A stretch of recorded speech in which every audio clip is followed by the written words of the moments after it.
Silence.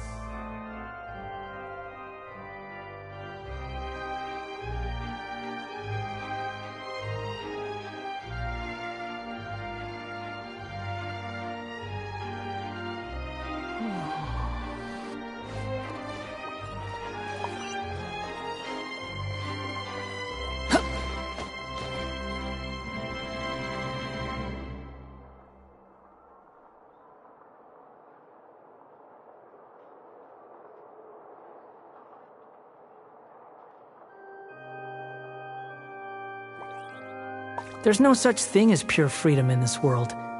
Even the wind cannot blow on forever.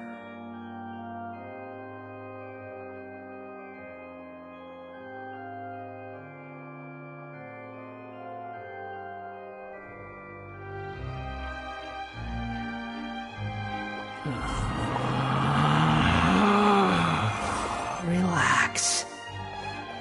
Behold!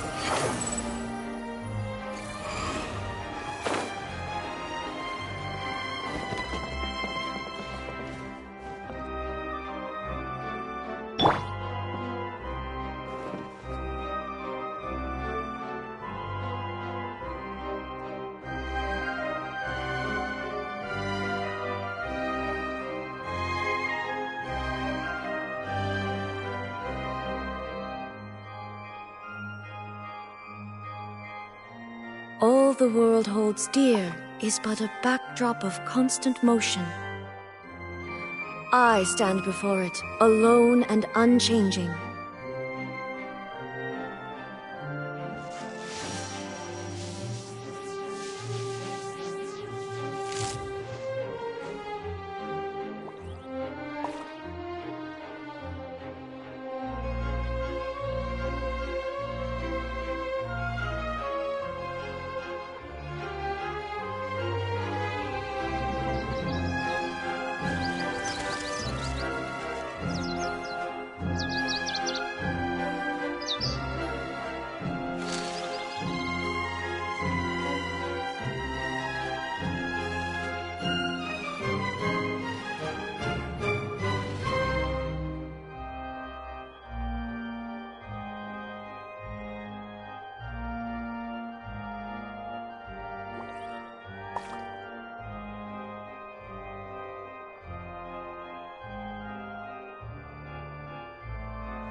Inactivity serves no purpose whatsoever.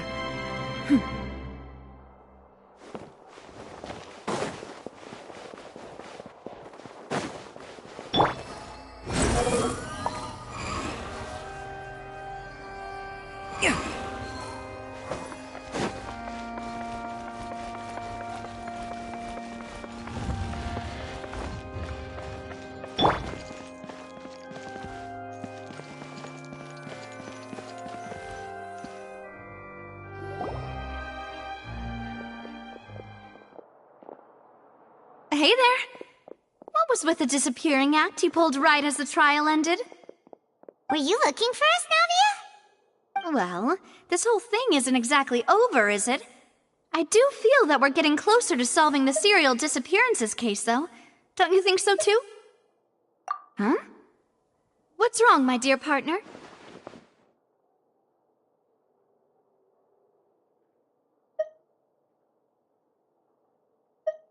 Besides, are you sure we're the ones who can crack a case that's been cold for decades now?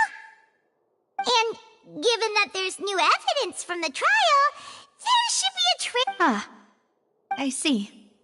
Well, I won't lie. I'm a little shocked to hear that from you. But, sorry. I might have been too presumptuous. Don't say that, Navia.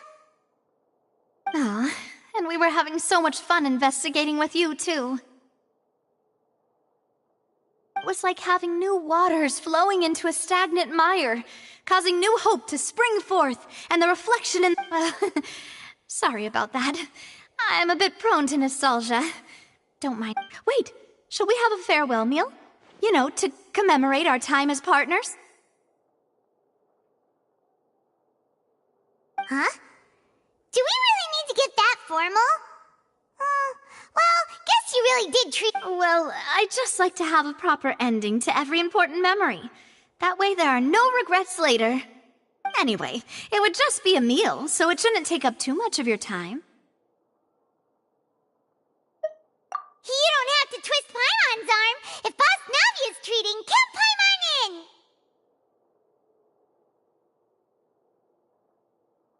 Oh, wonderful! In that case, why don't we return to the Court of Fontaine and head to the Hotel de Boer? I believe we'll make it just in time for dinner. All right then, let's have our farewell meal!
The wind rises.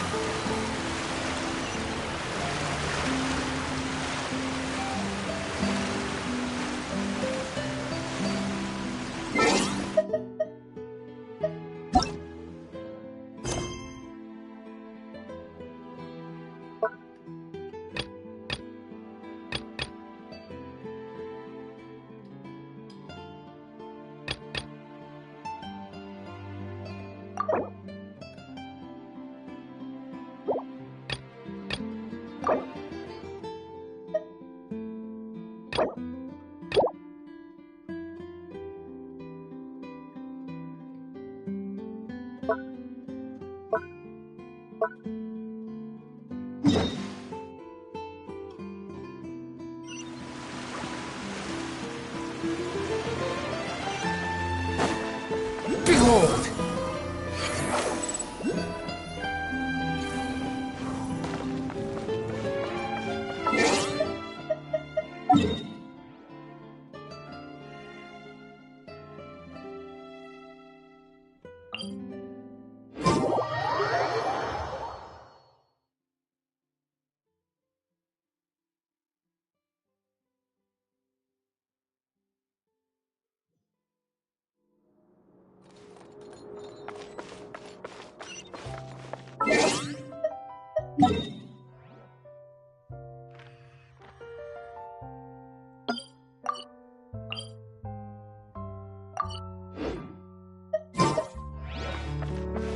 Squall and Fury!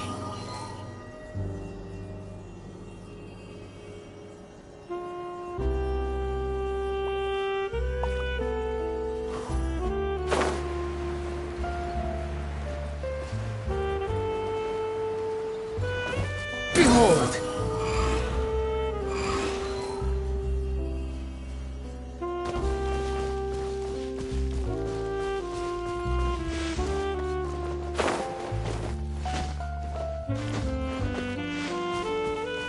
Squall and Fury!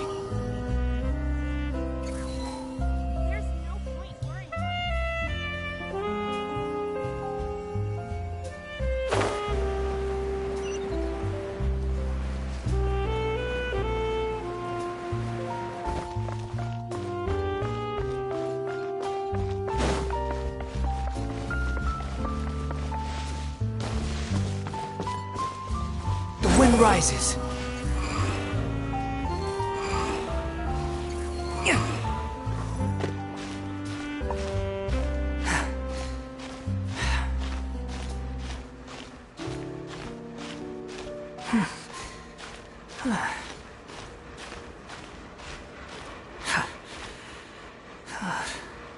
Behold!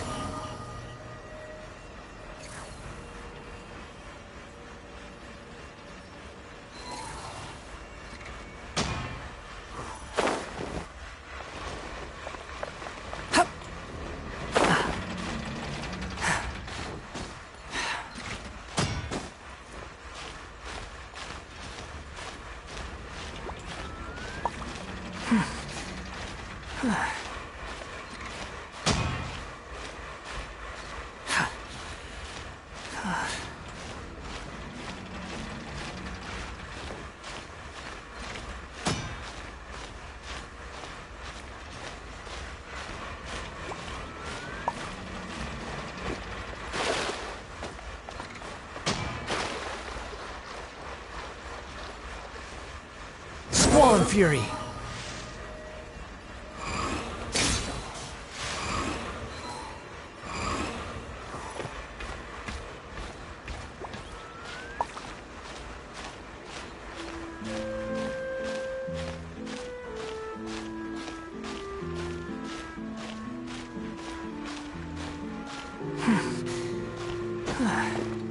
Behold!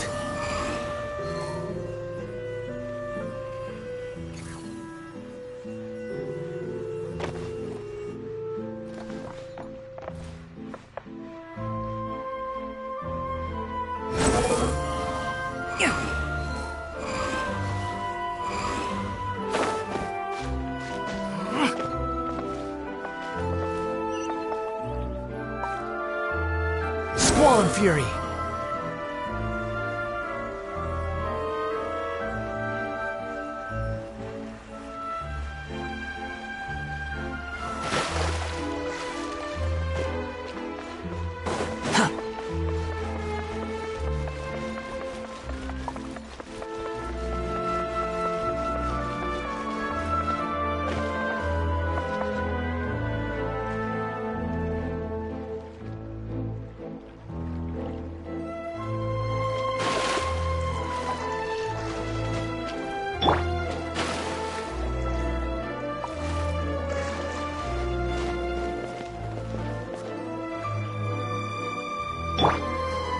Behold!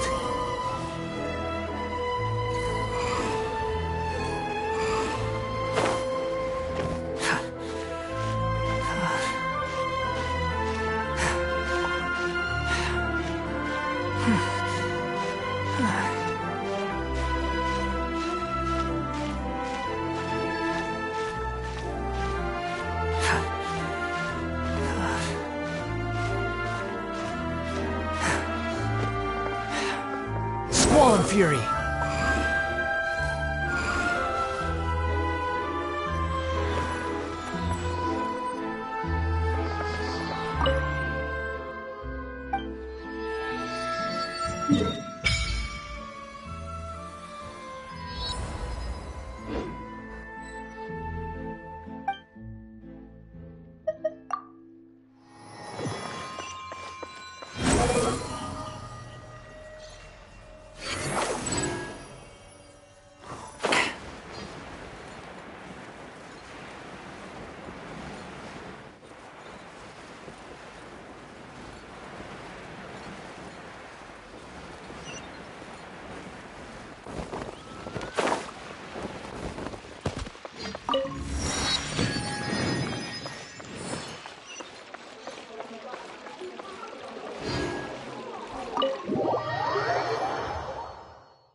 I came here several times with my father when I was little, but stopped eating here as often after growing up.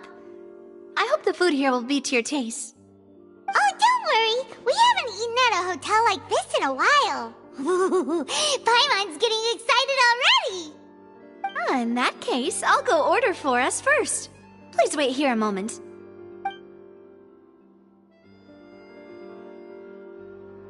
Ooh, everything looks so good. People in Fontaine sure know how to enjoy life. Why, of course. Go ahead, try whatever you like. If the food's good, I'll make a group reservation for the rest of Spina di Rosula next time. And if it's not? Well, then I'll still bring everyone.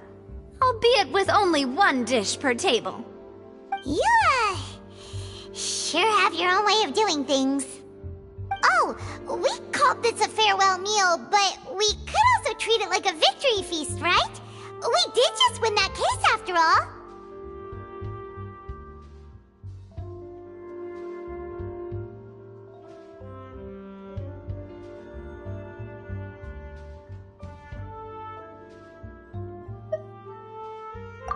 Oh, true. Very true. In that case, boss, we'll have another 2 dishes. Huh? Paimon didn't mean that you had to order even more food.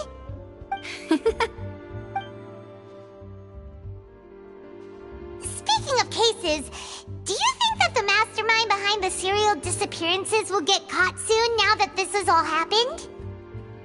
Well, we've certainly taken a big step forward, but I feel that's about it.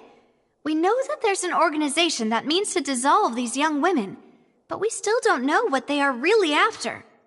If it hadn't happened right in front of us, Paimon wouldn't have ever believed that a person could be dissolved like that.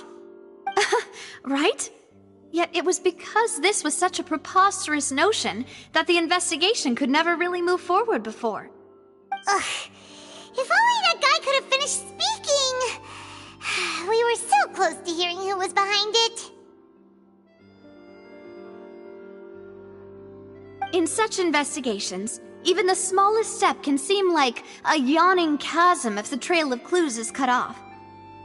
To be honest, I don't have high hopes for any follow-up that the authorities might conduct. It's not that I don't have faith in their ability, it's just that a different perspective is required in some matters. It's easy to guard against and deceive a single narrow perspective. A shift in thinking is required at such times in order to produce a breakthrough. Which is exactly why the Spina di Rosula exist. Those highfalutin folk are not all-knowing. That's why we exist. To seep into the cracks where filth falls through, where their watch fails them. That's the kind of problems we solve. Seems Paimon thought things were simpler than they actually are. It's all right.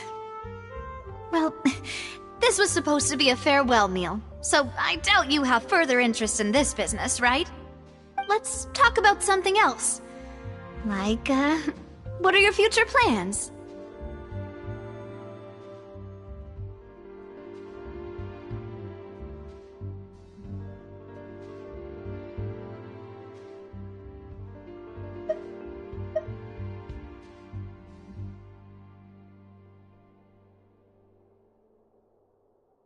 That's true. We didn't have a chance to speak to her after the trial ended. It didn't really seem like the right time or place to do it anyway.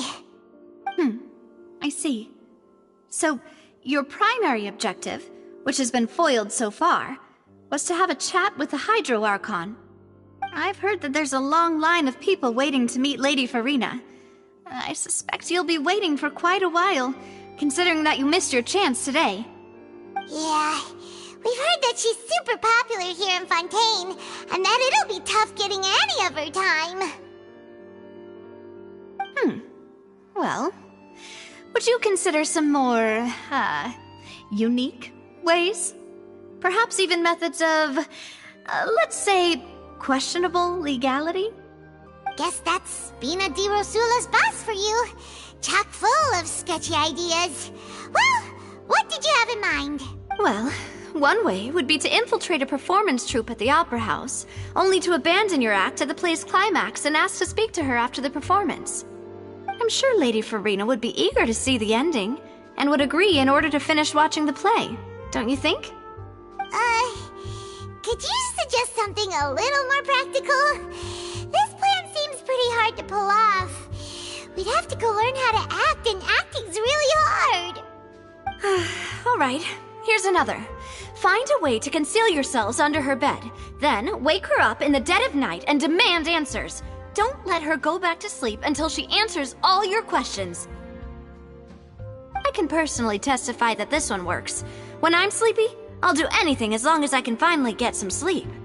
That might work, but that's not really the problem. The problem is we don't want to get ourselves arrested. Ah, valid point. I overlooked that part. I was just thinking about leveraging a person's desire for sleep. All right, no more joking around. Perhaps you could... Oh, I don't know. Cut the line when she's on a break. You did defeat her in court, clearing citizens of hers from false accusations. False accusations she had nearly upheld personally. I imagine that she feels quite ashamed about the whole thing. You mean that if we catch her while she's on a break, she might be too embarrassed to refuse? Oh, that does make some sense. Why don't we give it a try after this meal? You know, strike while the iron is hot and all. Huh? Paimon, did you drink my Fanta? Was this your drink?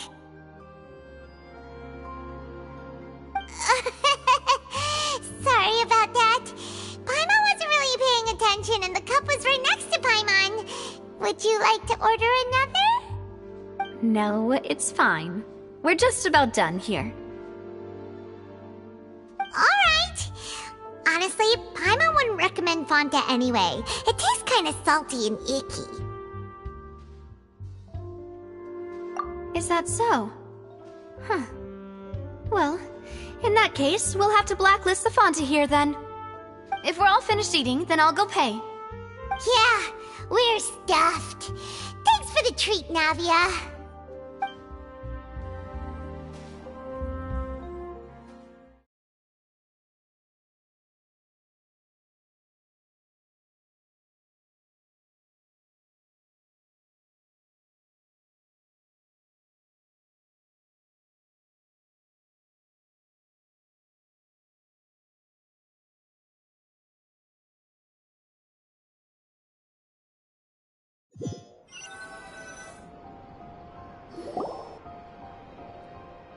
Oh, so full.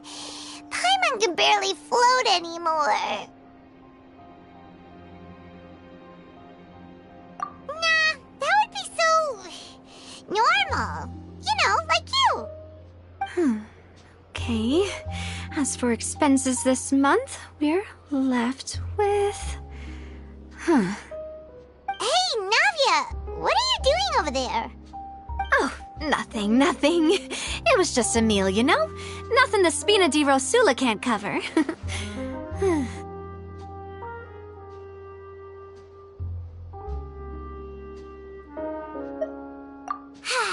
Let's get ready to try to meet the Hydro Archon again. Bye, Navia! So this is goodbye, huh? Well, if you do encounter any other trouble in Fontaine, you're always welcome to contact the Spina di Rosula. I'll give your request the highest priority. In any case, I wish you smooth sailing. I'll see you again, partner. See ya!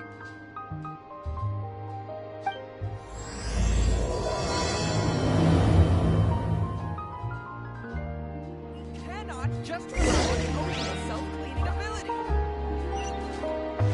Behold!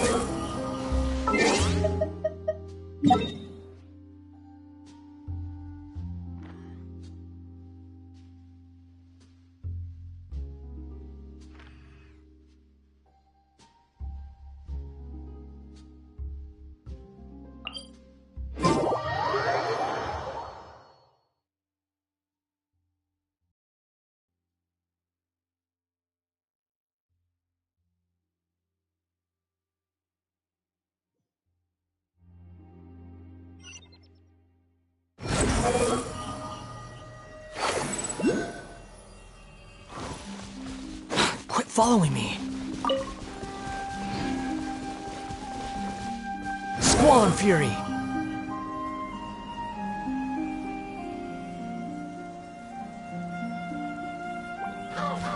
Ja.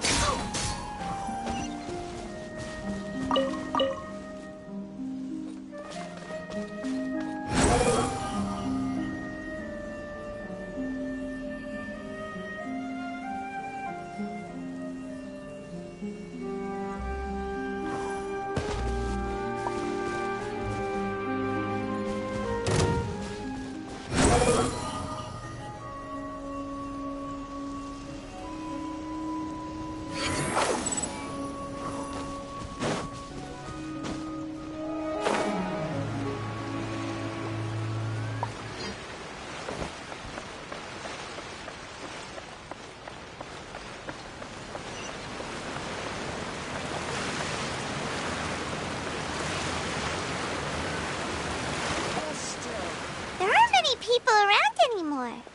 Looks like that boat we took to Araneas might have been the last one. Vache. Looks like we're back here again. Huh? Traveler? Are you hearing voices again?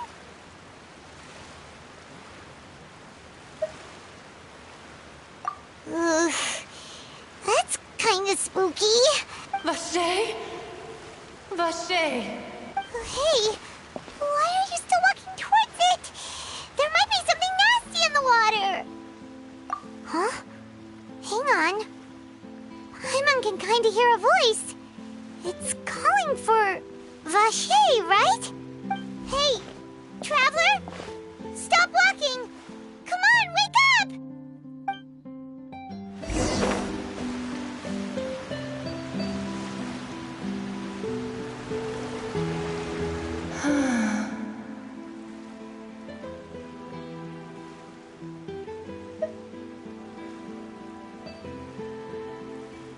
Vache! Are you... my dear Vache? No, wait.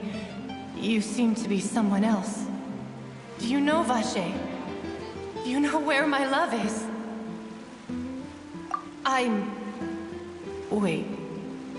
Who am I? I'm very sorry. I fear I do not know. My memories feel like they have been washed away like a flood. So many fragments dissolved amidst the tide, never to be recovered. How much have I lost? How many things that I once held dear while on land have I since forgotten?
Yes, that is what I was once. But now, I am but the consciousness of one who is lost, therefore. I do not know how I came to be like this either. I only vaguely remember being covered in light blue water, and then all grew dim. I also remember going to many places. I loved adventure, loved exploring places of peril. No matter where I went, Vache would go with me. I knew how dearly he loved me, and I also loved him equally as much. But now, we can no longer go back. The pain of such parting, I never knew how heavy it could be.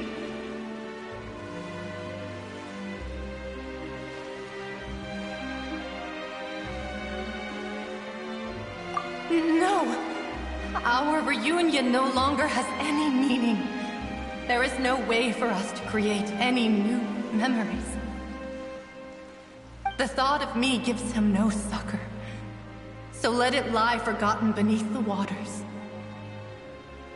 If you meet Vache, tell him not to look for me. Tell him to move on. That is the only thing I still remember.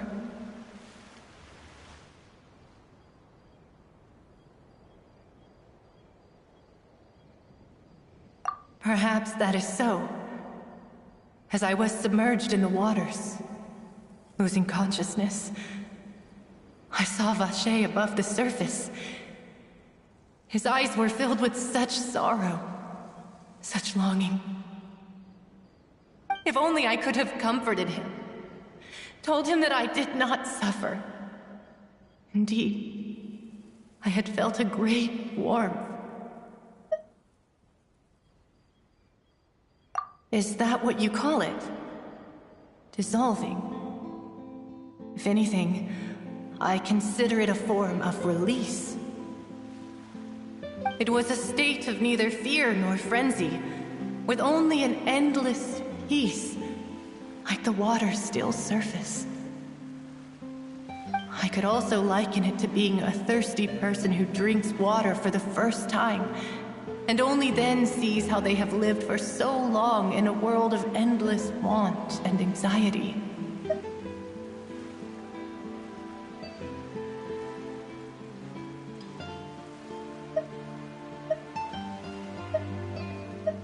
I think I hear your companion.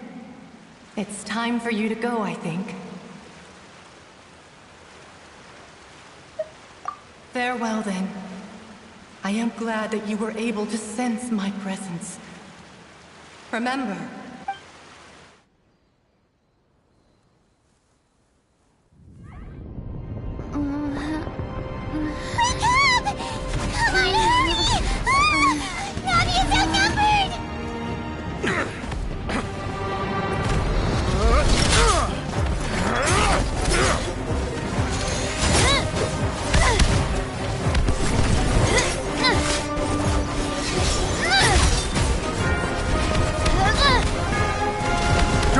Look out!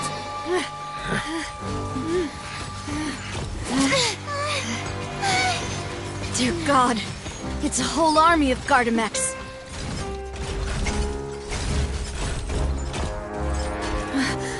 Chlorand?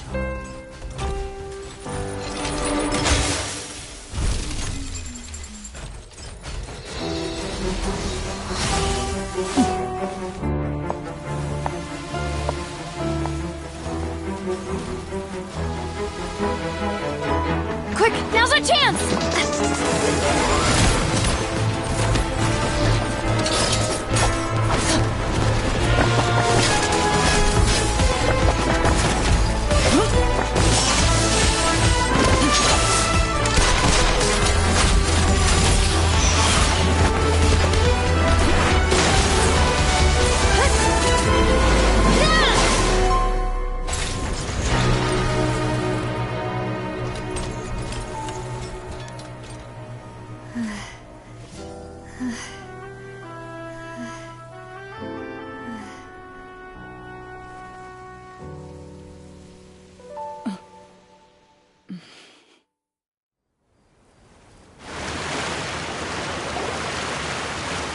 I should thank you for lending us your sword there, Chlorand.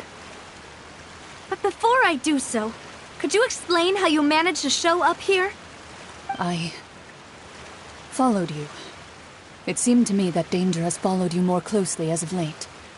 I believe that following someone without their knowledge is actually called stalking, is it not? Mr. Callus's last wish was for me to ensure your safety, and I will not betray his trust. He would do the same, were he alive today. Do not speak of my father! Sorry, Demoiselle. I was not strong enough. Thank you for your aid, Miss Chlorand, but do keep an eye out for your manner of speech. I believe we all wish to avoid unnecessary emotional harm. Sorry, I did not consider your feelings. Whatever. What else do you know? How did you come to the conclusion that I'd be in grave danger? I doubt I know much more than you, but I believe that the mastermind behind the serial disappearances is very powerful. Your performance tonight will almost certainly attract their attention. I'm sure they've known about me. To be honest, I'm shocked it's taken them this long to act against me. And what about these Gardamex? I thought only those associated with the Maison Gardiennage could control them. None of these mecha have serial numbers. I was sure to check a moment ago. They are not the ones used by the authorities to enforce the law. I can only conclude that some powerful or wealthy party must have obtained them via illegal means, deploying them as a private force of sorts. What? Your point being that they're out of Spina di Rosula's league, then? Yes. Be careful, and do not act rashly. I will continue investigating no matter what. We will bring the truth to light. That's my father's true last wish.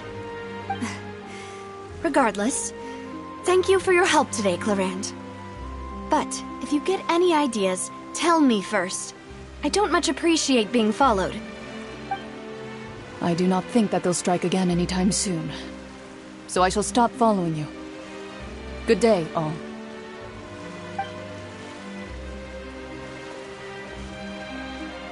Right.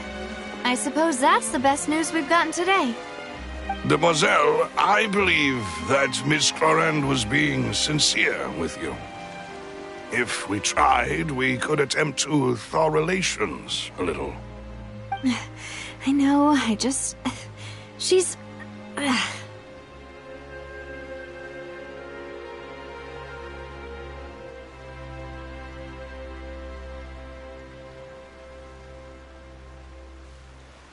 Oh, thank goodness! Paimon thought we were done for! Those Gardamex came out of nowhere while you were unconscious, and Nadia and her gang saved us!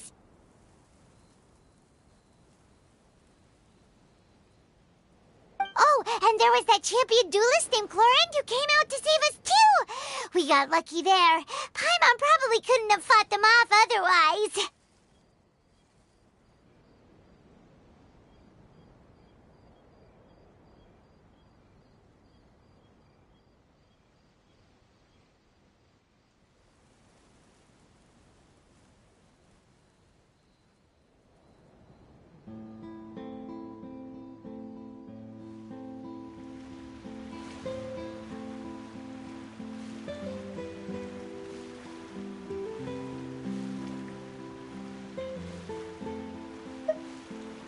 Oh, come now.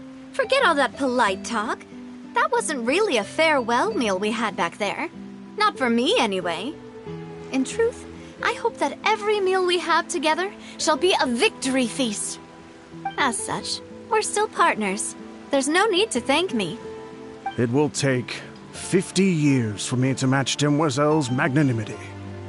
If it were me, I would have joined the Spina di Rosula on account of her goodwill long ago. All right, you two. That's enough. Actually, Navia, how did you know that we were in danger? You sure did show up in the nick of time. Well, to be honest, you're the one who tipped us off, Paimon. Huh? Really? Paimon contributed somehow? Cool, Paimon's even more amazing than she thought! Yes, all thanks to you grabbing my drink by mistake. How did that help? After we parted ways, I was on the way back to one of our bases when I suddenly thought of what you said. That the Fanta tasted kind of salty and icky.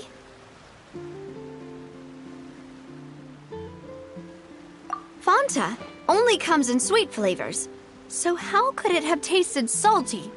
The color of the drink, if I recall, had also been a bit off.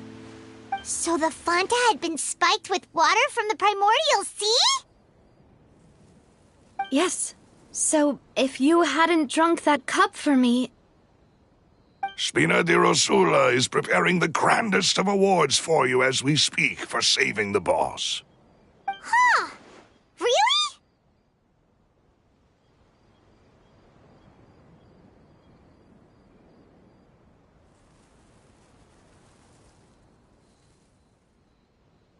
I sent people to Hotel de Boer to investigate, but whoever did this left no trace at all. That's when I figured out that you might be in danger and hurried here as quickly as I could. But why would they go after us too? All we did was defend Linny in court and help clear his name. Ugh, now we're caught up in this mess too, aren't we? Well, you did foil a plan that they were probably pretty proud of, and almost got their name in the process. Speaking of which, did anything strange happen when you drank the primordial seawater? Well, it can't be a coincidence that the traveler fainted just now. She said that she heard that voice calling for Vache again. Oh, and this time Paimon heard it too, but it was real faint. Does this situation have to do with the primordial seawater then?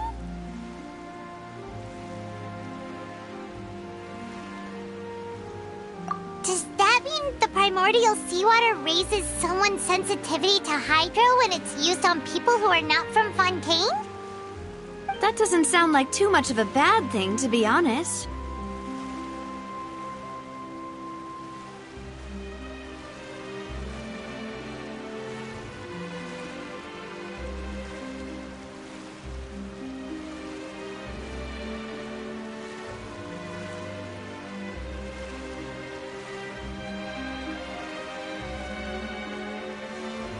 New intel? While you were out cold? Well, let's hear it, shall we?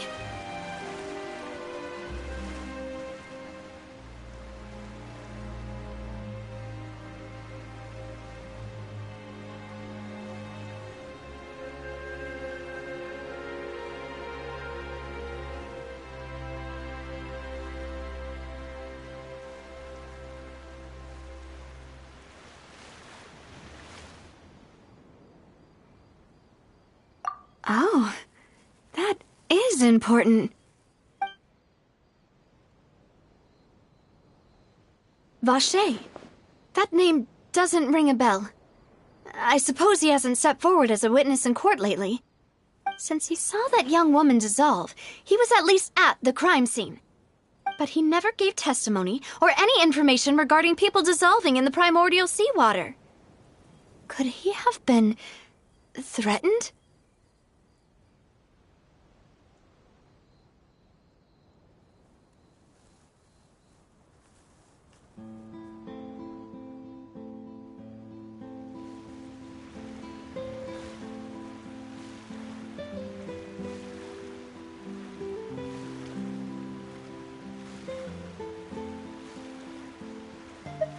Yes, thank you. This is very important information indeed. We will continue to investigate.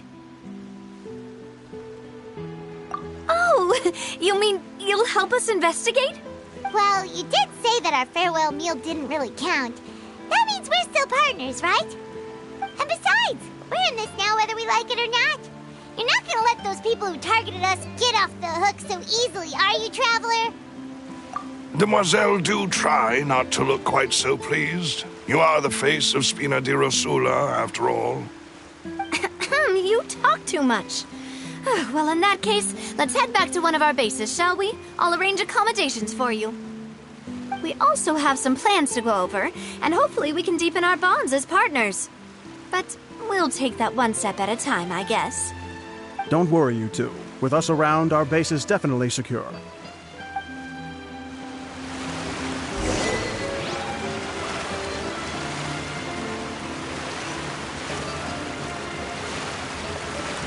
The wind rises.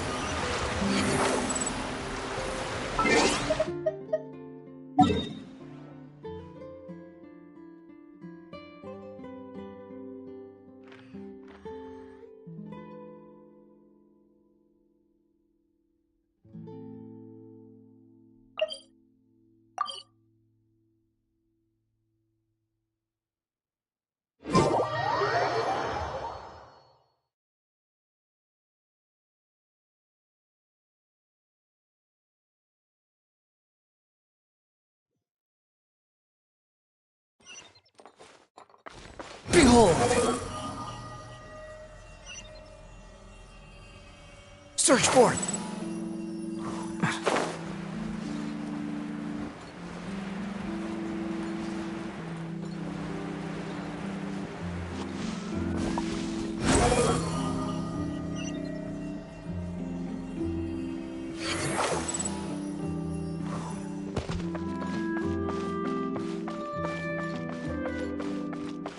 The wind rises.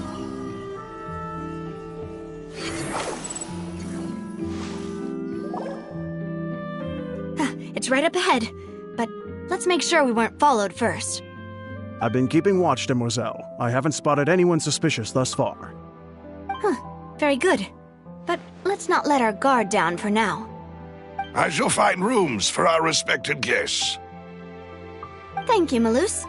Now, let's continue, traveler.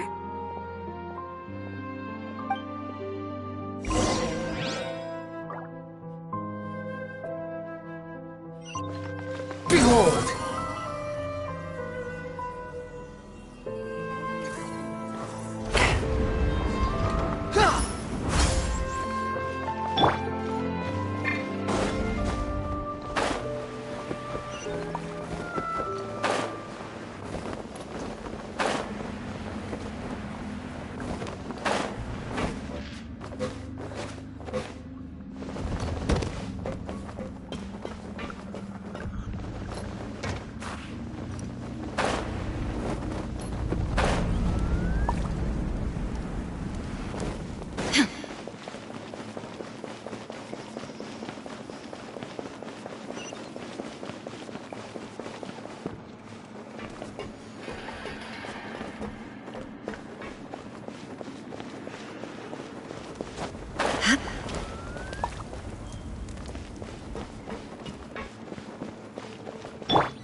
Swan Fury!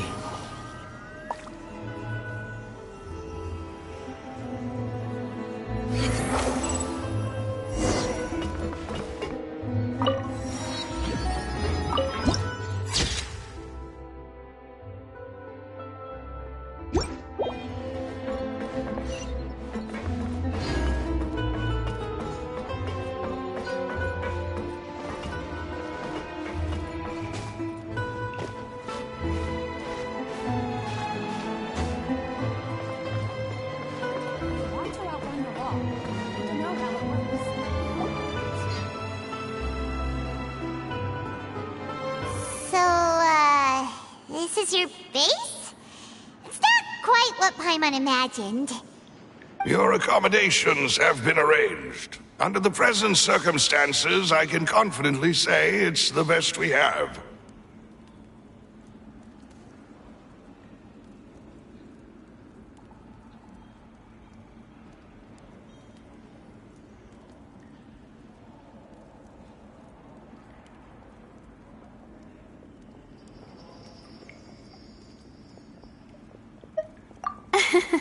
Well, our funds have been a little tight lately. After all, we don't allow illegal or unethical profiteering. In fact, our funds often come from citizenry who support us. Seems like it's tough times for everyone. But if you have the support of the people, that does sound like it's worth it.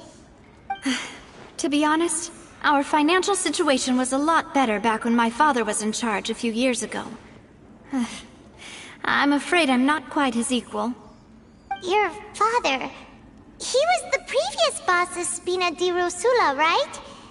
How did he... Demoiselle, if you'll allow me to explain. No. I'll explain it myself. I suppose I couldn't run from this topic forever. And as partners, this is something I hope they can understand. My father's name is Callus. Yes, the same one they call Callus the Unfaithful in the streets. 3 years ago, he was accused of murdering his own friend. But he chose a duel to defend his honor instead of standing trial. He died in the duelist's ring. Oh no. But I do not believe my father was a murderer. I'm sure he was set up. At the time, I believed that if he only stood trial and was duly investigated, something amiss would crop up and prove his innocence. But strangely, he not only requested the duel himself, but rumor has it that even after being seriously injured, to the point where he could be deemed as having lost the duel, he refused to surrender, determined to die in the arena. 3 years later, I still don't understand why he did that. How could he protect his honor if he's dead? If anything, he gave up his chance to defend himself.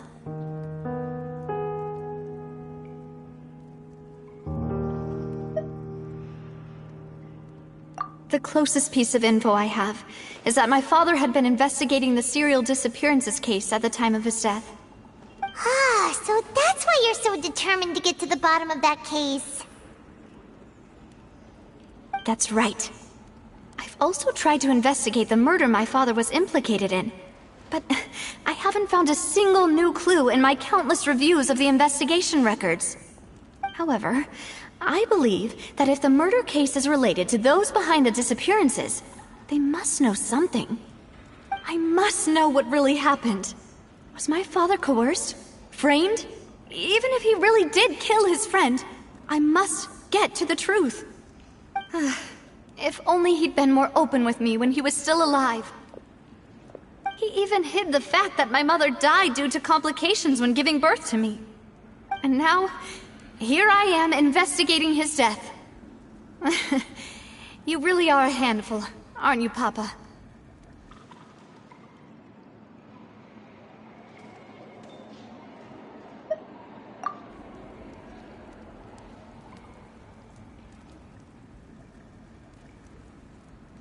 Demoiselle, please, if there is anything I can do, anything at all. I also will never believe that Master Callus murdered anyone. There are none whom I respect more than the two of you, Demoiselle. Master Callus did so much good in life, yet all it took was one murder case for him to be dubbed Callus the Unfaithful. Even our supporters decreased greatly due to that incident, hence our strained finances at present. Wait, if Callus was such a good man, wouldn't people at least be a little suspicious when he was accused? No. Perhaps people just revel in that kind of drama. It's not something exclusive to people from Fontaine, really. Everyone's like that. People love watching the evil turn over a new leaf, but they also enjoy watching good people fall into an abyss from one slip-up just as much. But how could... never mind. If Callus was really falsely accused, we have to find the truth. He didn't deserve to have that happen to him. There is one other thing. Master Callus's opponent in the duel was Ms. Clorand. Oh, her? Well, then, isn't that as good as saying that she was the one who killed him?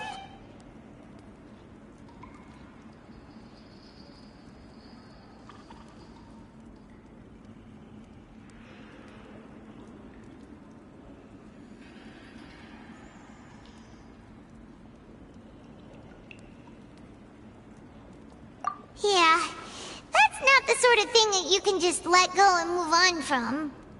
Miss Clorand has always placed great emphasis on the honorable nature of the duel. If her opponent doesn't yield, she will not stop either. She knew Master Callus beforehand and greatly respected him, but seeing how he was resolute in the arena, there was only ever one choice she could have made. It's not that I don't understand her at all, but I just can't deal with this yet. Don't worry, Navia. Paimon knows how you feel. You don't have to force yourself to do that. Afterward, Miss Clorand told us that at the start of the duel, Master Callus requested that she ensure Demoiselle Navia's safety.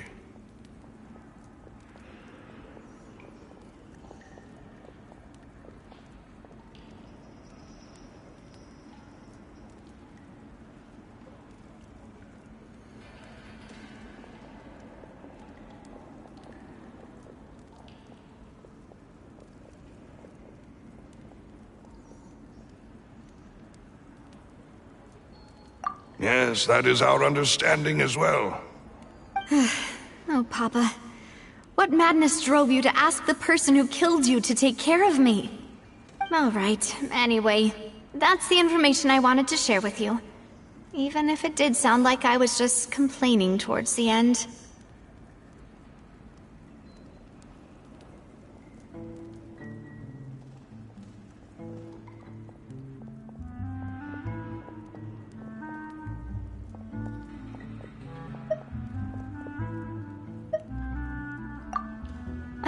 Thanks. You two should go and rest. This was quite a day after all. Yeah, Paimon's beat. Please, relax and get some sleep. We will ensure you rest soundly.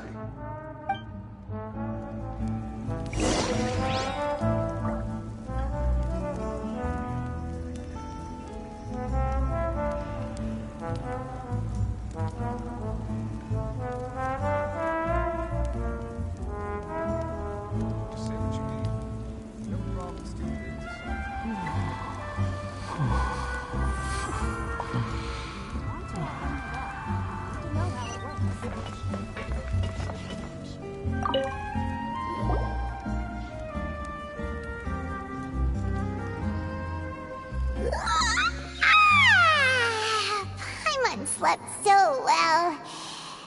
This place feels almost too safe. Huh? Navia? Where did the other two go? I sent them back to Poisson. It's Spina de Rosula's place of origin, and where we have our headquarters. There's not much for them to do here at the moment. Paimon gets the feeling that you're just trying to get them off your back.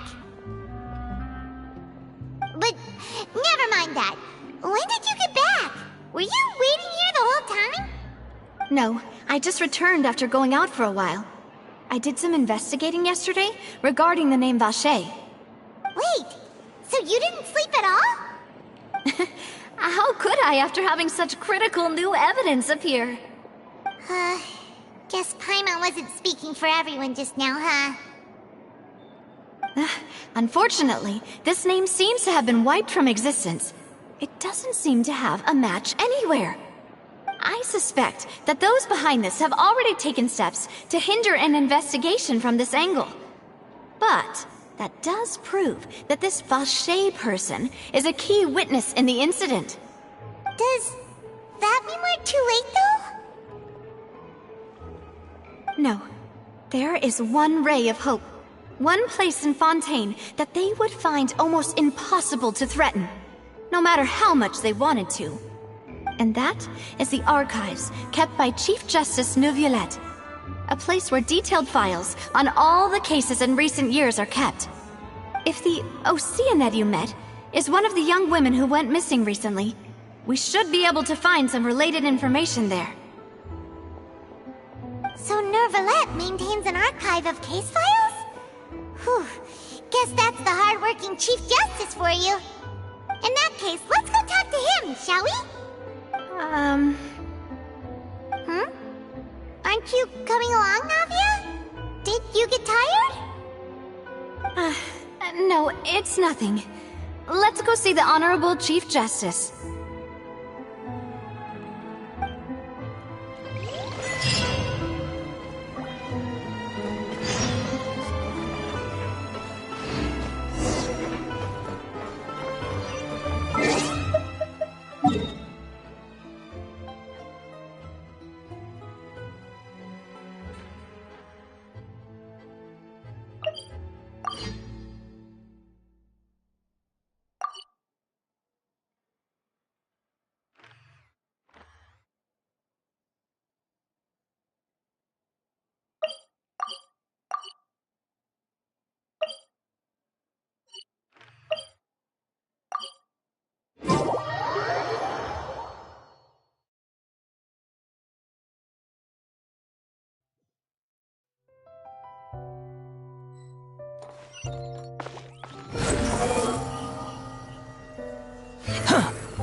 Behold!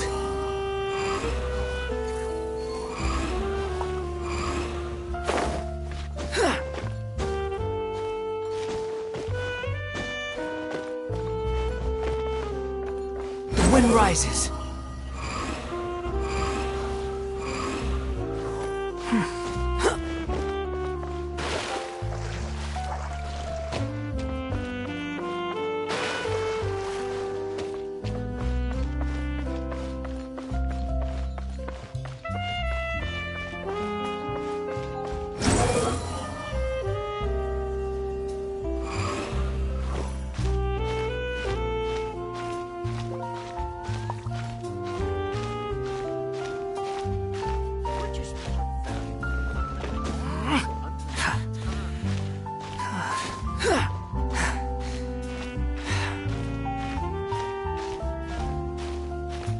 Palais is right up ahead. Come on.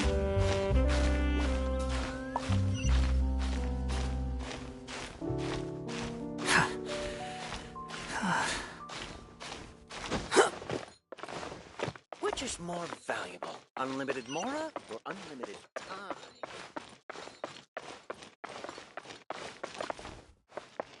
Welcome to Palais Mermoni.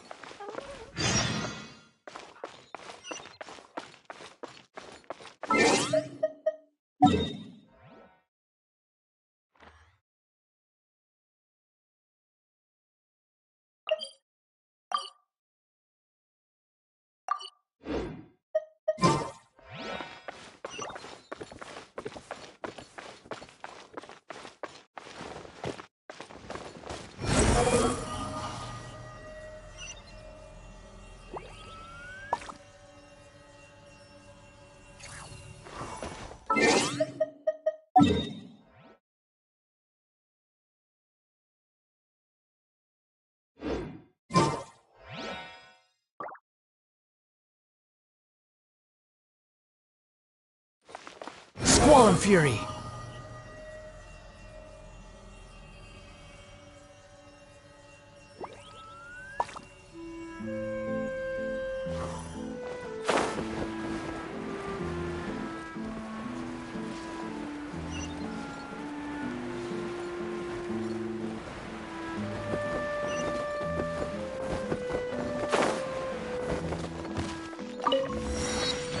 There'll be an extra fee.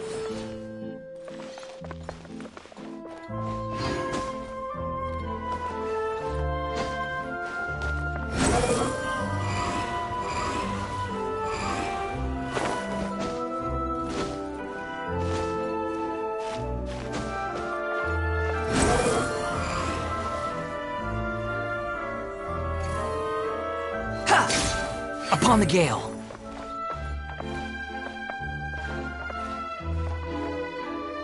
Behold!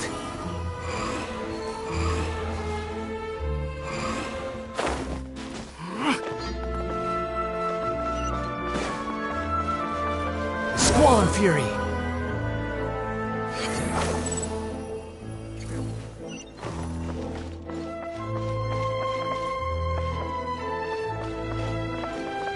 The wind rises.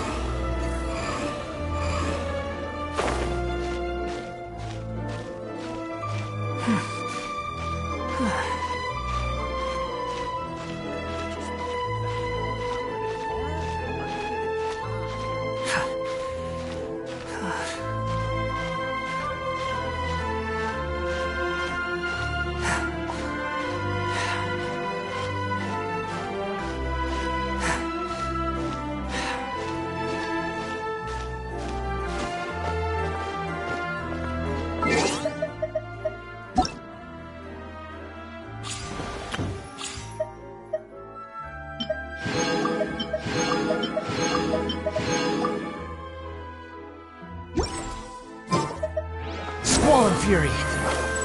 Welcome to Palais Mermoni.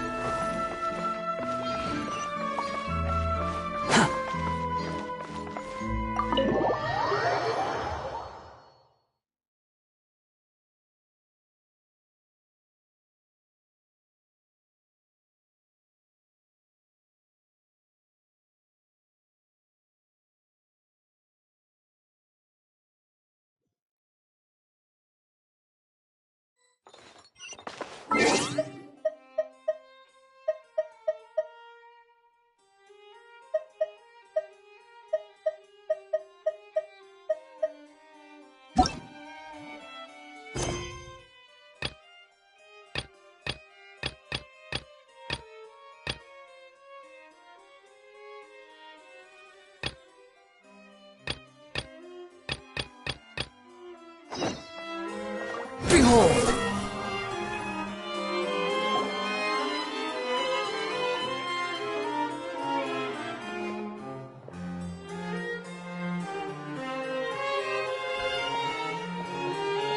Halt! Please state your business here. The Chief Justice is presently occupied with official matters. Huh. This place does look pretty heavily guarded. Guess that proves that Nervalet's files are really secure. Hey, don't you recognize us? Huh? Who are you? Just to be clear, I don't care who you are or who you might be related to. Our rules make no exceptions. See? They've got great discipline, too. Yep. Anyone can tell. If you're here just to crack jokes, I can point you towards the exit. Unlike some, we're busy, so please leave if you don't have a reason to be here. No. What I meant to say is, shouldn't you remember us from a few days ago? We were at the trial of the great magician Linny. Oh, yes, I remember. I read about it in the Steambird. You must be Linny's attorneys. It's all coming back to me now. We're here today to report and archive some information on a follow-up case. Huh. Is that even a thing? Of course. Don't worry. We're here on official business. You can trust us. All right then, I'll let you through. The Chief Justice is just inside. Thanks so much.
The wind rises.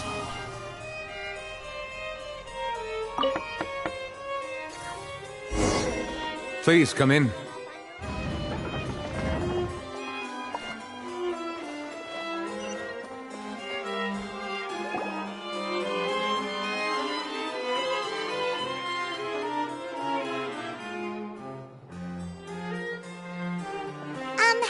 Sorry to barge in, Monsieur Nervalet. We only lied to get in because we didn't know any other way. It's all right. Please let me know how I may be of assistance to you. So you're not mad at us? We're looking for a man called Vache. He may have been an eyewitness in the serial disappearances case.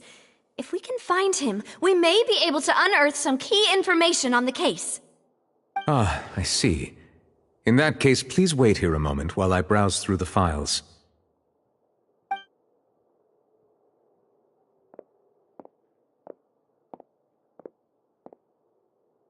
Who knew that Nervalet would be so easy to talk to?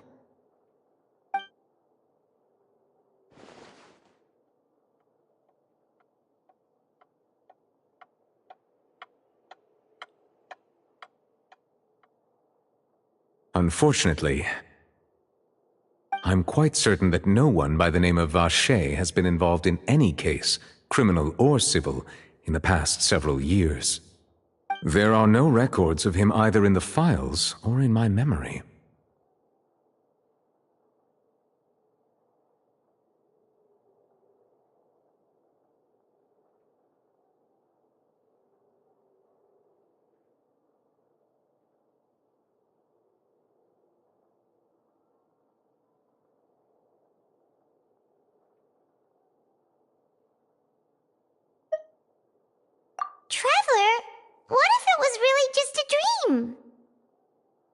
Is that so? All right then. Thank you so much, Monsieur Neuvillette. We'll take our leave now.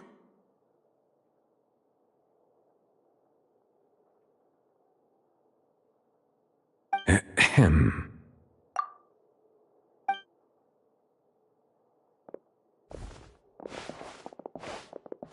Miss Navia, I can understand how you feel. Your father, Callus, was a truly exceptional man. We deeply regret his passing.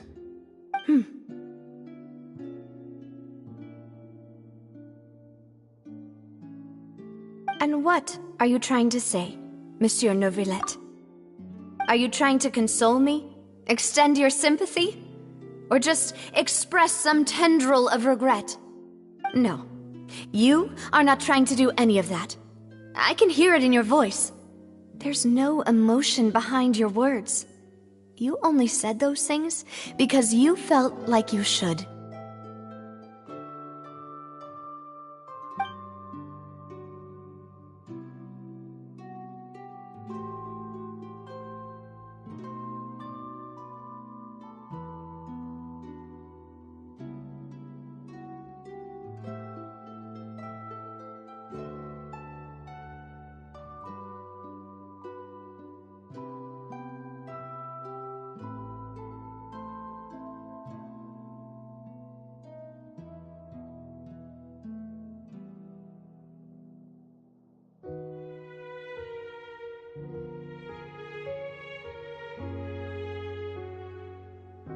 It's just like last time. After my father took his place in the duelist ring, I pushed through the guards to talk to you as a last resort.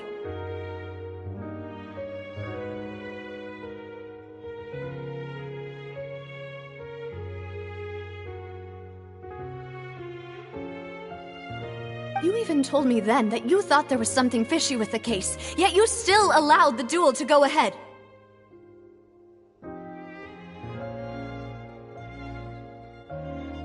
In your eyes, the value of a human life is nothing compared to those cold laws you hold so dear.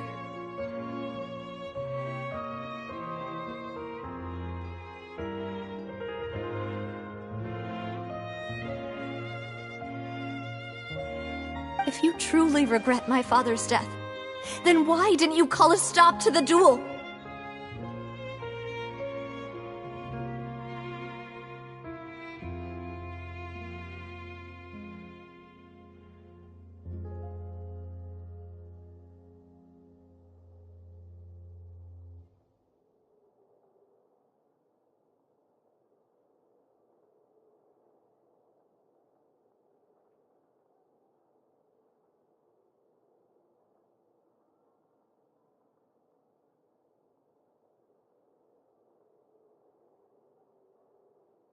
Why didn't you give me the power to stop him from throwing his life away?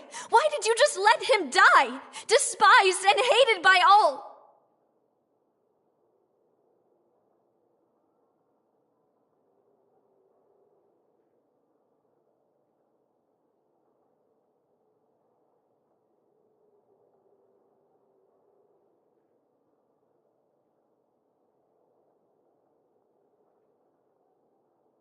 Everything was hanging on a thread at that moment. Just the tiniest effort could have changed everything.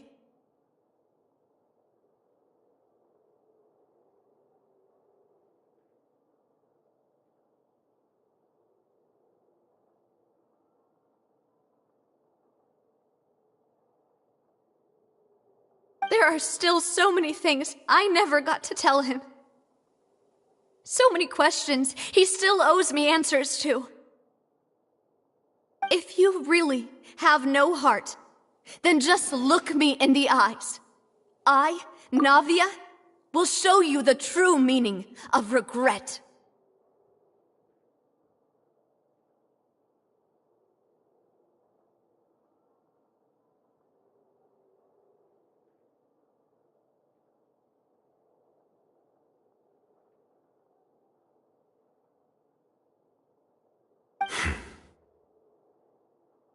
I'm sorry, Miss Navia.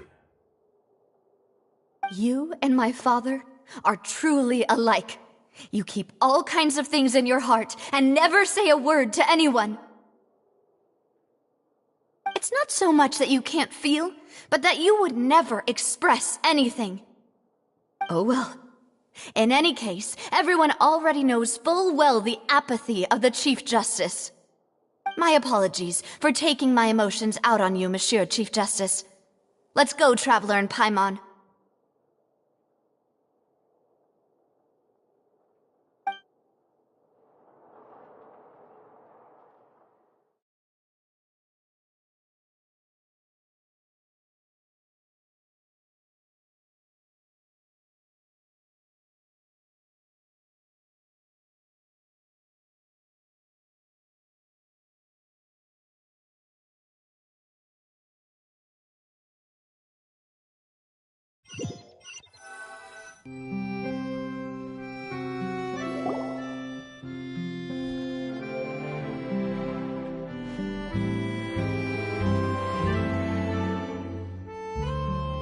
Navia, are you okay?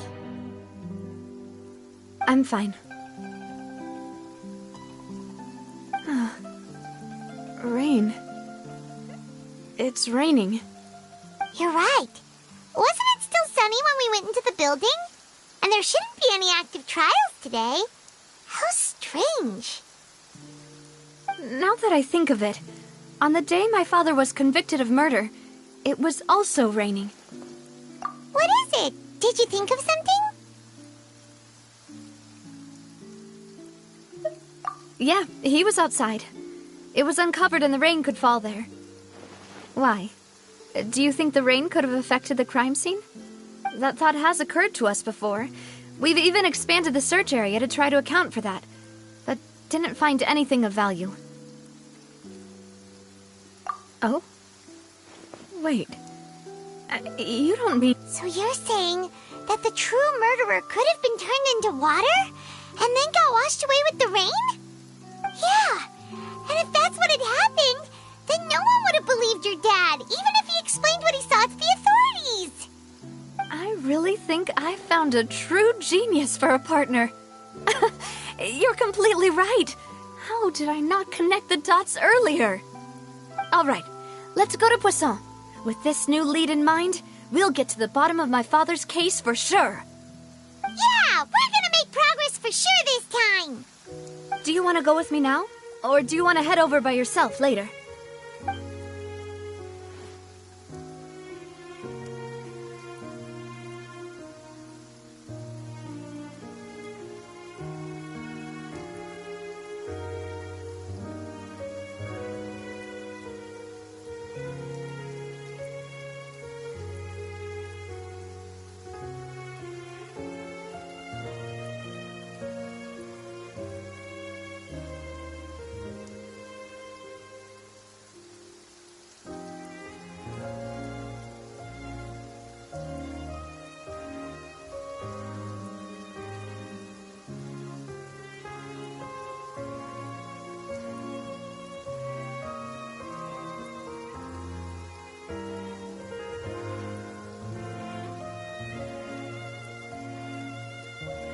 Great. Let's go then.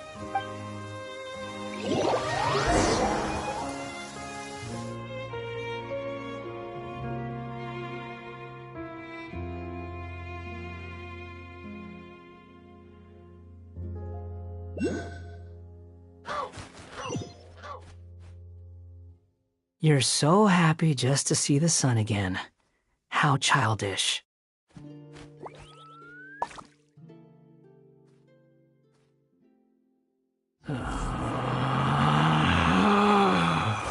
Relax. Behold!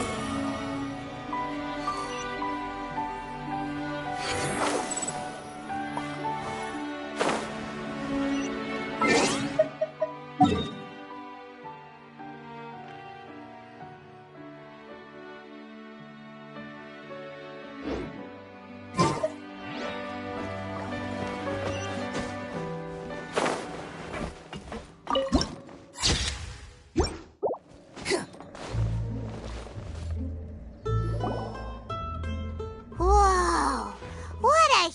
huge ship! Why would a ship be anchored at a place like this? There's no need to be so surprised. While it may look like a ship, it's actually Spina di Rosula's headquarters. My father was the one who asked for it to be built like this. Perhaps our taste in exterior design is the only thing we occasionally had in common. A gigantic and glamorous ship embodies discovery, opportunity, ambition, and conquest. It symbolizes Spina di Rosula's bright and limitless future.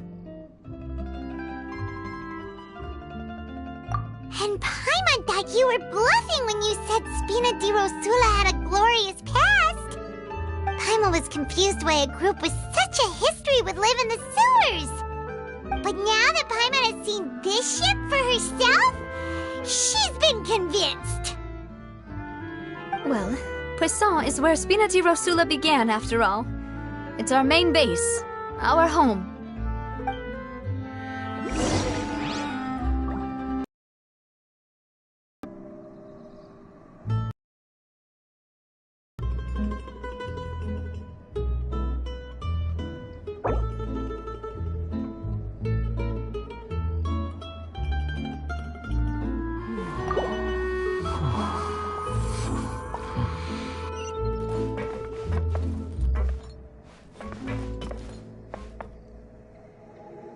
Quit following me. The wind rises.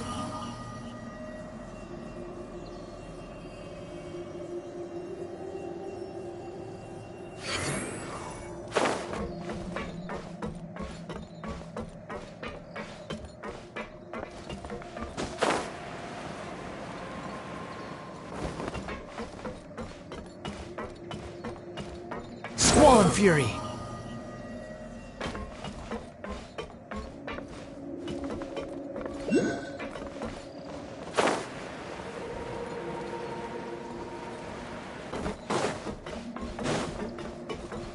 The wind rises.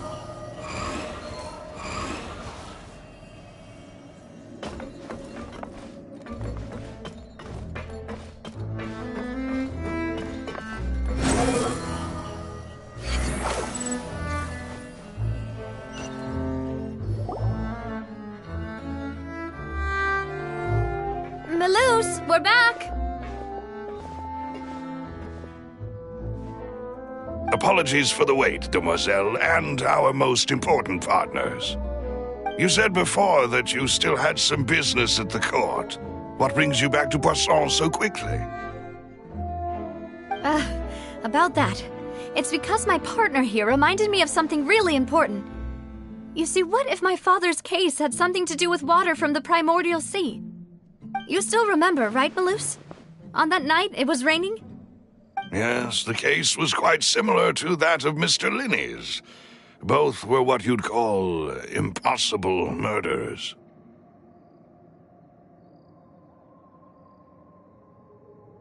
Could you tell us a bit more about what happened before? Yeah, of course. Many years ago, something called synth began to gain popularity in Poisson. At a glance, it was a kind of drink that could excite your mood and produce many pleasant hallucinations. Wait! Didn't that guard guy who turned into water also mention that the primordial water could be used to produce some kind of potion? Yes, he did. Considering what we know now, it's almost certain that synth is created using water from the primordial sea. If you drink synth for an extended amount of time, you'll suffer many side effects, such as losing the ability to focus or control your emotions. And if you were to stop drinking it completely, you'll experience flashes of paranoia and anxiety while lacking energy to do anything. It's an extremely dangerous substance. As he oversaw Poisson, my father was compelled to put a stop to synth abuse and called for a complete ban of it.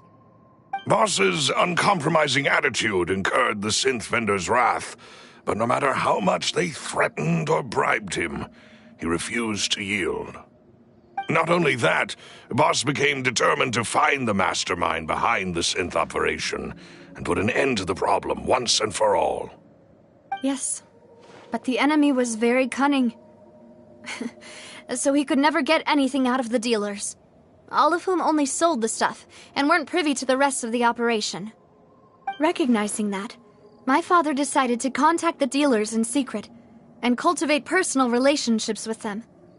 Finally, he was able to convince someone to become his informant. The man's name was Jacques. He felt greatly ashamed about his work after seeing many families destroyed by synth abuse. That night, my father hosted a banquet at his countryside estate. He planned to meet up and exchange information with Jacques over some food. But then, we heard 2 gunshots from the courtyard. We raced to the scene and found my father, still holding a gun, and Jacques, who was already dead on the ground. Huh? How did that happen? Aren't they on the same side? Sounds just like Lenny's case, doesn't it? In both cases, the culprit seemed obvious, but neither appeared to have any motive at all. Looking back on it, though, I now believe the most important clue was something we all overlooked at the time. There were pieces of clothing left at the scene.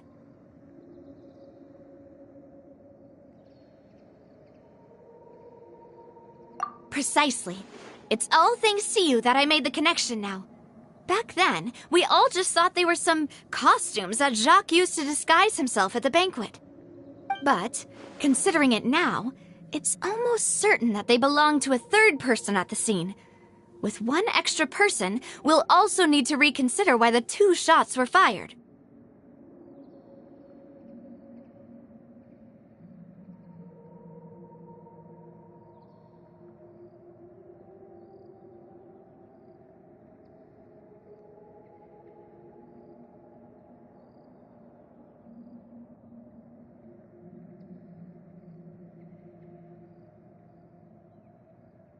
You're right. We still don't know what happened. But my intuition tells me that we're on the right track to figuring it all out. I'm finally headed towards the truth. Jacques was an empathetic man who was infinitely remorseful for his past actions. It's unlikely that he turned on Boss with 0 warning. I think this third person is probably the key to the full truth. On that note, however, even though this will not please you, demoiselle, as your and your father's butler, I must still offer a word of warning. Our opponent is insidious and cruel. They are extremely difficult to deal with, and Boss has already lost his life trying to bring them to justice. Even though Spina de Rosula has lost most of its former glory, Poisson has welcomed a new time of peace, and we have been allowed to live out our lives. There is no need to follow your father's path. It would be both wise and in line with Boss's wishes to step back and give up on the case. If that's indeed what he wished for, then he should have told me that himself. Was I not the closest person to him? And yet, I was the one most kept in the dark. What was the point of him dying without sharing any of the secrets he knew? Did he manage to protect anything in the end? Synth is still here. Callus the Unfaithful is still his epithet. And Spina di Rosula is barely getting by. Nothing has changed. Did he think I'd just accept his meaningless death and live out my life just as meaninglessly? I've never accepted that. Ever. Not since that day, and certainly not now. I want to find out the real answer for everyone's sake. For the missing girls, for the victims, and for myself. Navia. This is indeed the best moment to act. Your partner appears to be quite reliable, and more importantly, demoiselle, I think you're also ready to take this on. So you do know something else, Malus? Yes, I do. In fact, even before that banquet, Boss already knew of the connection between Synth and the serial disappearances case. But what drove all the tensions to the boiling point was the revelation that you, demoiselle, had been selected as the next target to disappear. What? Boss also didn't tell you that he had been diagnosed with a rare illness. The doctors told him that he had no more than 5 years left to live. And the serial disappearances case caused him great anxiety. 5 years was nowhere near enough time to resolve this long-standing conflict. But once he passed away, all the danger would pass on to you. Knowing all of this, he decided to use one final intimidation tactic before his death. He claimed to have already gotten his hands on some key incriminating evidence for the other side, and even told some members of Spina di Rosula about the details. But as long as you remained safe, he would not share the evidence with the public. If something were to happen to you, then he and all those he told would immediately expose all they knew about Synth and the disappeared victims. Right, so nobody would be able to get off scot-free. As we've seen, Boss's tactic has worked. Even though Boss has been gone for a long time, the other side has not tried to take Demoiselle's life. No, I don't believe it. He never appeared to look sick to me. No father wants their daughter to see them weak and haggard, especially someone as proud as Boss. To him, dying in a duel and suffering lasting dishonor as the unfaithful was still far preferable than losing face in front of his daughter. So he chose to die in silence, so that he could protect me. I'm afraid you're not understanding this correctly, Demoiselle. What Boss wanted to hand to you was not a parasol, but a sword. If Boss's spirit could hear you telling me that you want to find the answer for the sake of everyone involved, I'm sure he'd be extremely proud. That fool. Couldn't he have just given it to me straight? No. He might have set up everything precisely because he never thought I'd be able to understand him. Is that the amount of confidence he had in me? And what if I was never able to make it to where I am now?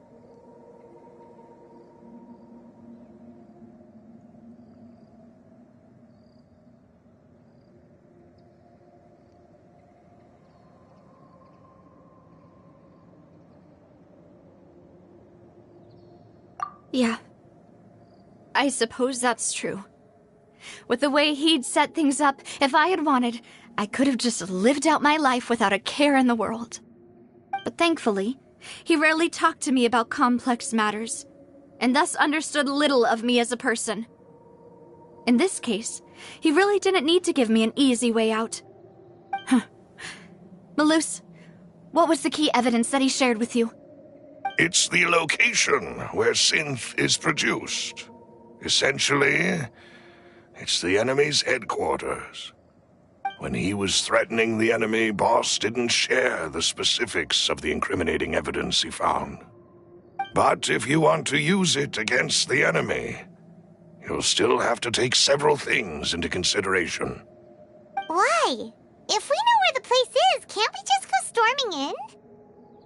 You mustn't forget that we're fighting against a mysterious and dangerous organization that's been in operation for decades. There's no telling what might be lying in wait at their headquarters. We also have no idea what kind of evidence we may be able to find inside, nor what people we may be able to capture. But a single visit to their headquarters would be tantamount to a formal declaration of war. The worst case would be that we leave empty-handed, but also open ourselves up to full retaliation. Then, in that case, why not work with the Fontaine authorities? Well, you saw one of them dissolve during Mr. Linney's case. We have no idea just how thoroughly they may have been infiltrated. Huh. That's true. Seems my father really had no choice. But things are different now. It should be a lot easier to prove the other side's guilt, now that we've connected Synth with the disappearances case. You sound like you've put a lot of thought into this, Malus. I am the butler, after all. I live but to serve the boss and Demoiselle's will. I've always been willing to take on any kind of risk for your sake. But considering my relative lack of ability, I've spent my time keeping secrets, performing basic investigations, and waiting for the right time to come. Thank you for all of that, Malus. Have you discovered anything new in the past few years? Let me think. One conclusion I came to was that the enemy must be quite familiar with Spina di Rosula, or at least have an informant planted here. When I announced orders to the organization's members on Demoiselle's behalf, I used to deliberately keep a few people in the dark and observe the reactions of the synth vendors. If the vendors didn't change their plans, then the individuals informed of our orders must be innocent. If the vendors packed up and fled, however, then someone must have given them the news. After several rounds of testing and investigative tracing, I've narrowed the suspect list down to 3 people. The first is Florent, Spina di Rosula's senior advisor. Huh? Florent? Yes, surprising, isn't it? He was one of the people Boss trusted the most, which also means that he was someone who understood Boss really well. Thanks to his position within Boss's innermost circle, he always knew our upcoming plans and could thus avoid capture this whole time. There's someone else like him too. Marcel, the head of Confrérie of Cabrières. Uncle Marcel.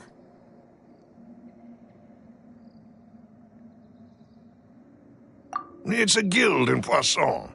Boss helped it to grow to its current size and prominence. In the beginning, they were only reselling some daily goods, but now they're one of the richest guilds around, with a lot of business connections in the city. So, they're like a sister organization of Spina di Rosula? Yes, you can say that. When we were fighting against the synth dealers, they provided us with plenty of support. It's a bit difficult to imagine someone using their own money to hunt down themselves. The final suspect is Thierry, the man responsible for coordinating information between Spina di Rosula and the guards. Although the guards mostly leave us to our own devices, there are still many activities we have to report to the local authorities. Since Thierry is always in the know about our current activities, he could theoretically always plan one step ahead. I see. These are all people who I communicate with quite regularly. To think that the enemy we've been fighting against has been right next to me all along, among those I trust the most. It's almost too hard to believe. If you want to investigate them, please take every precaution to not alert the quarry. Judging from our experience, the enemy is extremely cautious. Of course. And thank you, Malus. You've provided us with a lot of great information. You're too kind, my lady. I'm just doing my duty. And before I forget, proving Boss's innocence would also mean clearing him of blame in Jacques' death. After that incident, Jacques' wife and daughter were taken into the Spina's care. They still live in Poisson today. If it might help, you could also pay them a visit. I can make the necessary arrangements. Aw, thank you so much, Malus. You really are the best. A new case awaits, my dear partner.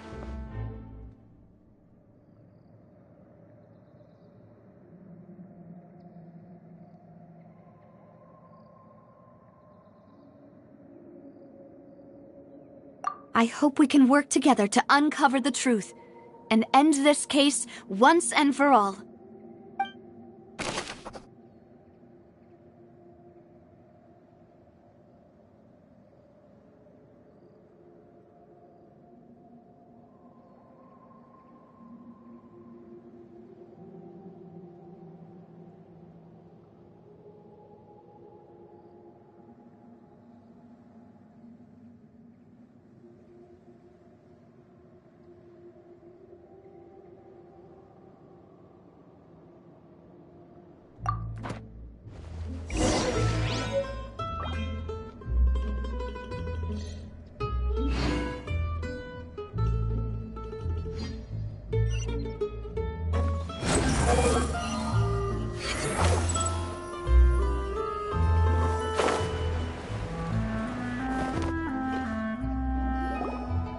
It is settled, then.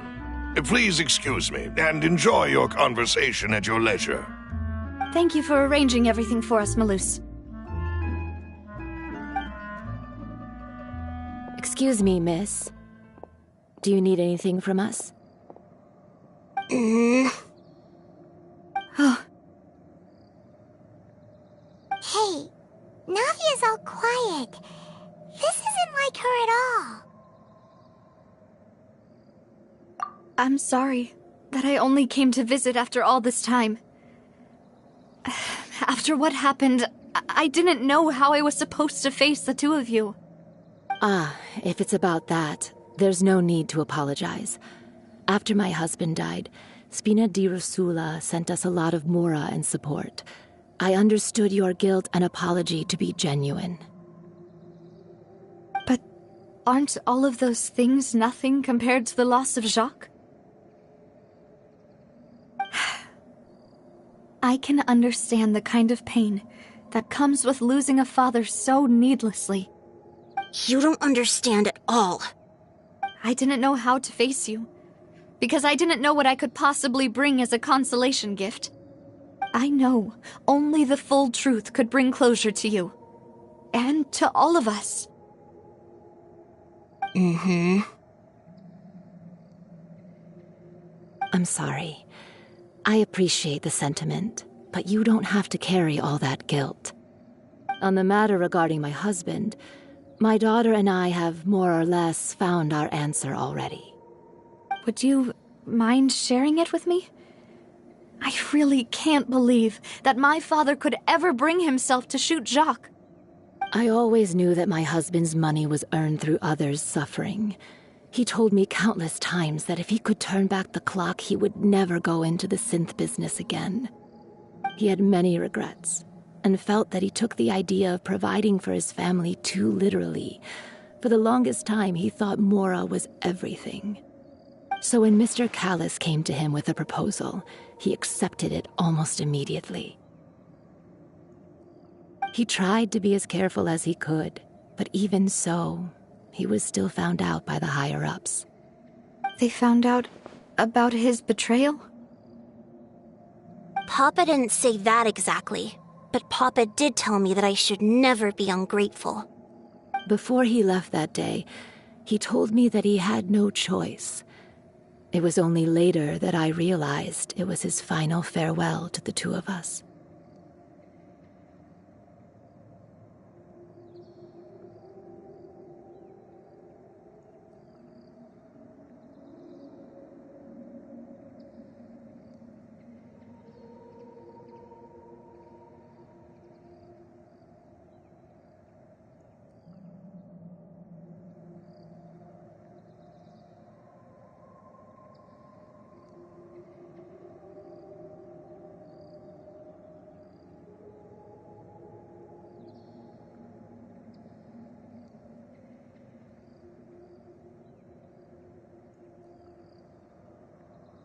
I don't know that for sure, but you could say that's the conclusion I eventually came to. Which is why I'm the one who should feel guilty. Callis had always taken great care of us, both when he was still alive and after he passed away. Even if he fired the shot that killed my husband, it was likely in self-defense. It is impossible for me to hate him for what he had done. But Mama, why is Papa still the bad guy if he did the right thing? Papa always wanted to be a good man, so why did he have to do a bad thing in the end? Well, things aren't always as they seem. You still feel like your Papa was a good man, right? Yeah, Papa was a really good man. The best in the whole world. Then you should hold on to that. If a good man had to do a bad thing, then he must have had his reasons. Regardless of whether he left you a parasol or a sword. He must have done so to give you a better life. Oh. Thank you for everything you've told me. I will definitely find the truth. The current state of things is not something I'm willing to just sit back and accept. Thank you. I'm very grateful to hear this from you. Even though your personality is quite different from your father's, your determination when you speak is really similar. You really think so? That's the first time anyone said that to me.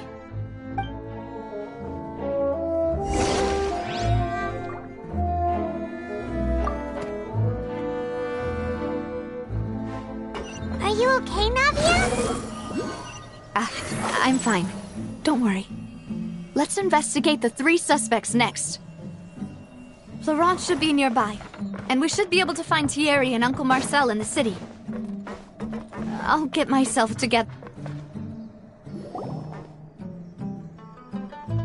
Greetings, boss. How may I be of assistance today? I'm sure you've heard about what happened at the Opera House. Someone got turned into water right in front of us. Yeah, I've heard. With something that dramatic, I'm sure journalists will milk it for all it's worth. And it'll be all the talk for the next several weeks. It also reminded me, on the day that the incident happened with my father, it was raining outside, and we found some clothes left at the scene. After my partner here put the dots together for me, I feel like we should try to reopen his case. Can you do me a favor and try to recall what happened that night? Let me think. Mr. Callis was feeling pretty upbeat that day, so he was drinking and bantering away with us at the table. After that, he told us that he wanted to go get some fresh air, so we let him go without thinking much of it. Who knew that we would hear 2 gunshots ring out right after? My first reaction was that Mr. Callis's life was in danger, so I grabbed my holster and made a mad dash toward the scene. But when I got there, it was already too late. Mr. Callis was standing over a dead body with a gun in his hands. All we could do was look back and forth at each other, not knowing what to say. So you also remember 2 gunshots then? Indeed. The guard said that the first shot didn't hit anyone, while the second killed Jacques. But I've never really bought that explanation. Reason being, Mr. Callis had left his gun on the table. I even made sure to confirm that before running to the scene. But according to the guards, that doesn't mean he couldn't have had other guns on his person. About the clothes left at the scene that you mentioned, do you think there was a 3rd person there who was turned into water?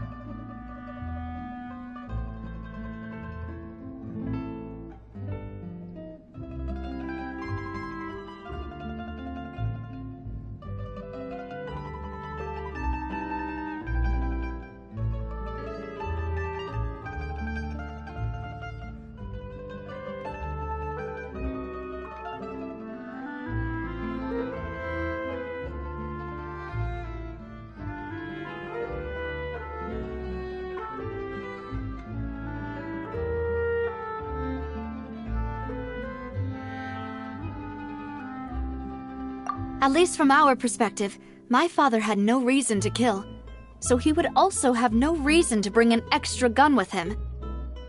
The gun he was holding probably belonged to Jacques, or a 3rd person on the scene. Yeah, that makes a lot of sense. So you're saying Mr. Callis ended up with the gun because he seized it from one of the other guys? But hold on. If that's what had happened, then why didn't he share the truth with any of us?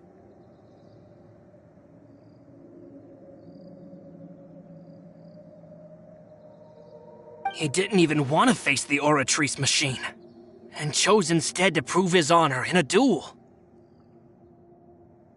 Did he lose all faith in the courts after seeing someone dissolve right in front of his eyes?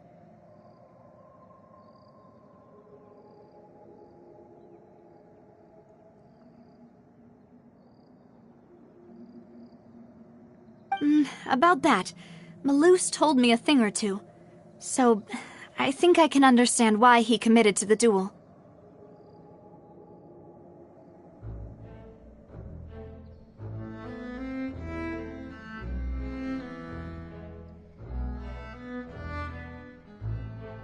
I'll tell you everything once the whole truth has been revealed.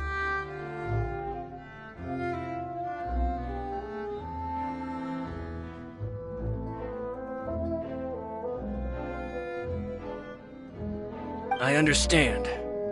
Then I'll leave Mr. Callus's honor in your hands, boss. And if I may just say one more thing, the whole Callus the Unfaithful epithet has been a thorn in my side since the day it was invented. Many people have laughed at me for still calling him Mr. Callus, even after so many years have passed. But it was Mr. Callus's trust that allowed me to rise through the ranks of Spina di Rosula and live the life I lead today. No matter what others might say, he'll always be the man I respect the most. And he'll always be my boss. Don't worry. I will definitely find the truth. You and all our other comrades at the Spina deserve to know the truth as well.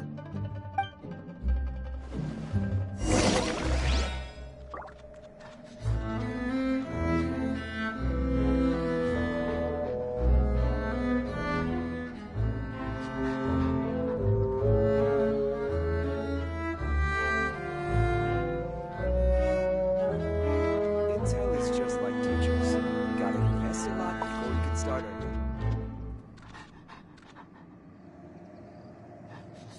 You think I've got a sharp tongue? I just tell it like it is.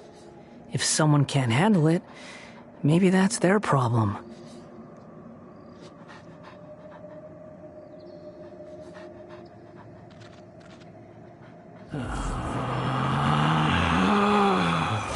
Relax.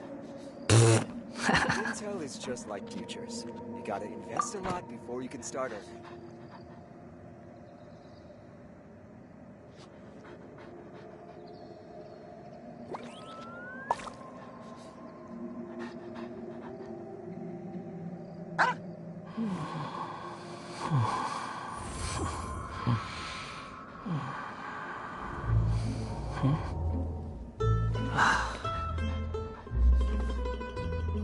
Intel is just like teachers.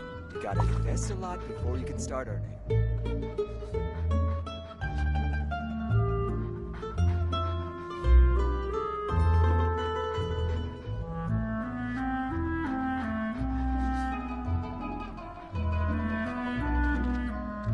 There's no such thing as pure freedom in this world. Even the wind cannot blow on forever. Intel is just like teachers. You gotta invest a lot before you can start earning.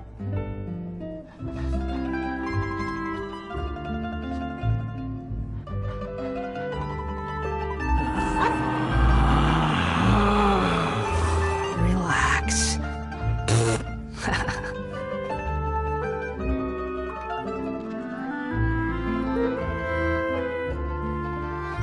Intel is just like teachers. Squall and Fury.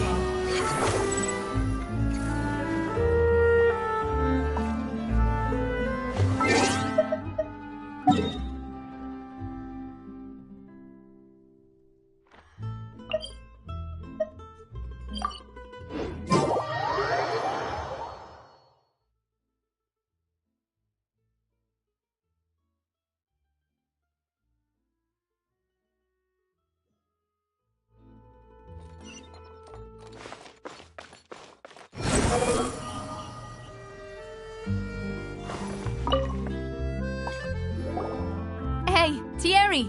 It's me! Oh, now, what brings you here, Miss Navia? I've heard that you made quite the name for yourself at the Opera House. Oh, so you've caught news of that already. Oh, okay. Hey, I'm also a member of the Guards, you know. The way you make it sound, people would think I was sent off to Poisson because I had done something wrong. Are you sure there isn't a little bit of truth in that? Under normal circumstances, shouldn't you have been called back to the city already? I mean, where I work is really up to me. Let's just say I enjoy the ambiance of Poisson. Callus did a fantastic job running the town, building Spina di Rosula from the ground up and clearing many obstructions in my way. It would be next to impossible for me to find a similarly easy but high-paying job in the city. Anyway, enough chit-chat. Are these two friends of yours? You, here for some formal business? Yes. These two are my partners.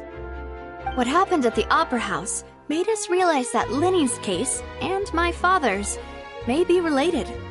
We're trying to reinvestigate the details of my father's old case. Ah, I get it. You think there might be more to the case now that we know people can be dissolved into water, right? I was also flabbergasted when I first heard of it.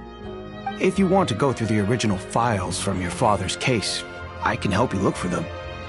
That'd be much appreciated. Thank you. Actually, I have another question. Do you have the authority to dispatch Gardamex? Of course. Without them, I couldn't possibly handle Poisson on my own. Why do you ask? We definitely can't use them to forcefully get more evidence for your father's case. Well, you see, just recently, we were attacked by a horde of unnumbered Gardamex in the city. So, if you hypothetically wanted to do something against me, all you would need to do is get rid of the mecha serial numbers and send them after me. Then you think too highly of my abilities. Dispatching mecha is very different from controlling them. If I had to make an analogy, when you order a dish, the chef will make it for you.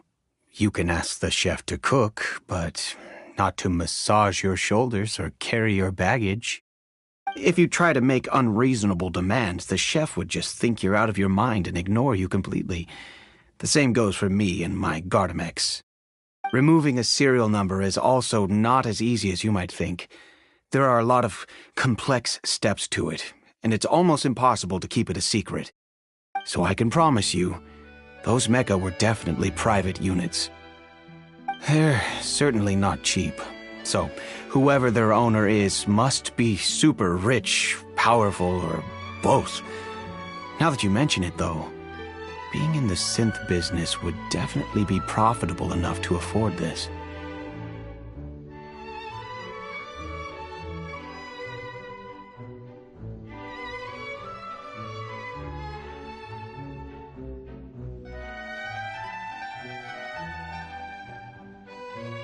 Oh, then you're officially in the clear, Thierry.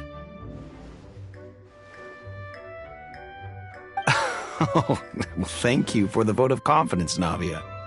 Jokes aside, I'd like to wish you all the best with your investigation. I'll be staying in the city for a little while, so just come find me if you need any support from the guards.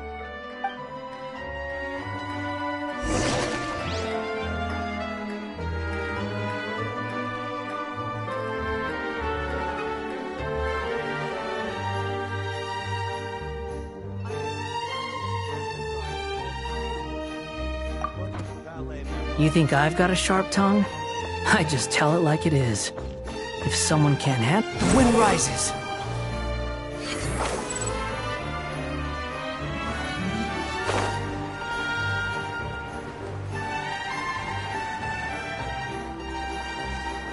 Behold!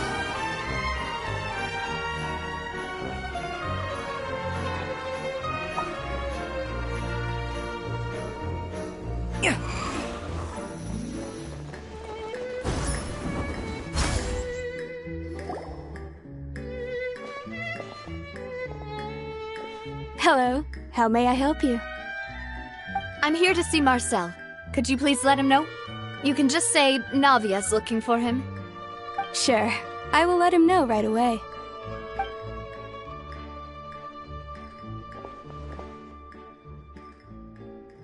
Navia, hello. Sorry to keep you waiting. I'm not as young as I used to be, so my legs are giving out a bit. Oh, it's all right, Uncle Marcel. There's no need to stress. I just wanted to talk to you briefly about what happened in the Opera House. I'm sure you saw everything too, right? Yes, I've never seen anything so strange. Oh, you were at the Opera House too? That's right. I went there with Navia to see the magic show. Who knew it would turn into a whole murder mystery?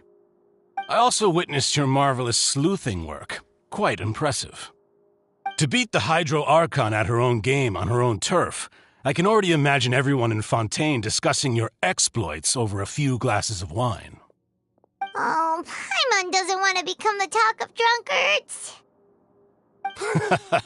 Apologies. It's just how Fontaine is as a nation. Everyone loves drama and theatrics. Uncle Marcel, you've also noticed that other thing, right? The fact that humans can dissolve in water? Yes, I was reminded of your father's case right away. Is that what you're investigating now? Exactly. I still don't have much solid proof, but I can sense that the other side has already begun to act. Oh, and what makes you say that? We were attacked on Araneus by some unnumbered Gardamex. And there was also an attempt to get me to drink water from the primordial sea. If not for the vigilance of my partner, I probably wouldn't even be here talking to you right now. Oh, you're giving us too much credit. Wasn't it you who protected us? Alas, it seems things are heating up again. The peace that Callus sought so dearly will soon become a thing of the past. But rest assured, Navia, Poisson will always remain a safe haven for you. If you're scared, you can always return there. If anyone dares to lay their hands on you there, the Confrérie of Cabrières will use its funds to the last Mora to bring them to justice. Thank you, Uncle Marcel. But I don't intend to go into hiding. I'm going to strike while the iron's hot. Do you have any new thoughts on my father's case? About that. Sorry, my age is catching up with me, so it'll take me a while to recall my memory.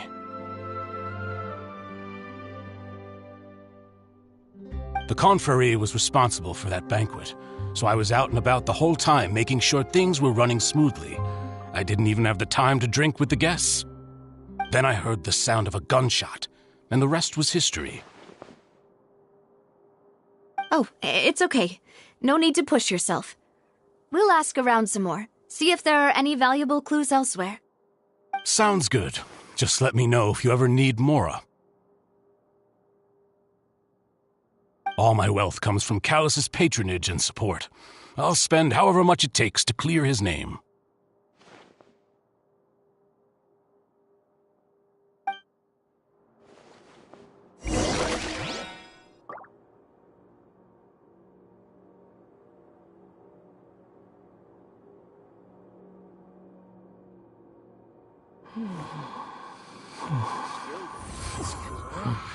I'll just treat them as new samples.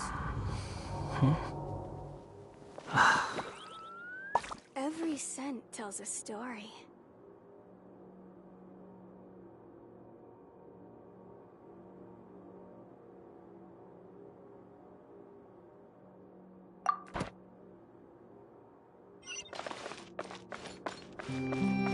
The wind rises.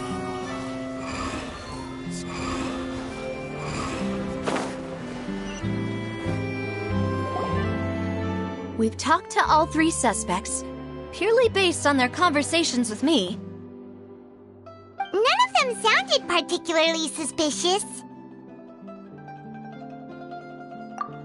I suppose that's to be expected, though. If a single conversation's all that's needed to find them out, then my father wouldn't have needed to investigate the case for so many years. Anyway, even though we didn't make a breakthrough, let's still compile what we were able to find. But where should we start?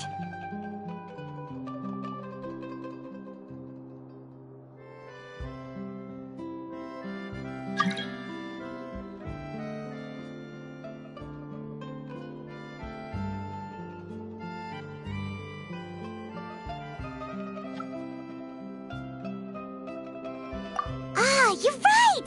Flora mentioned that Callus probably only ended up with the gun because of circumstance. That makes sense. According to Jacques' family members, he already told them that he had been discovered, and that he had no choice before he left home that day.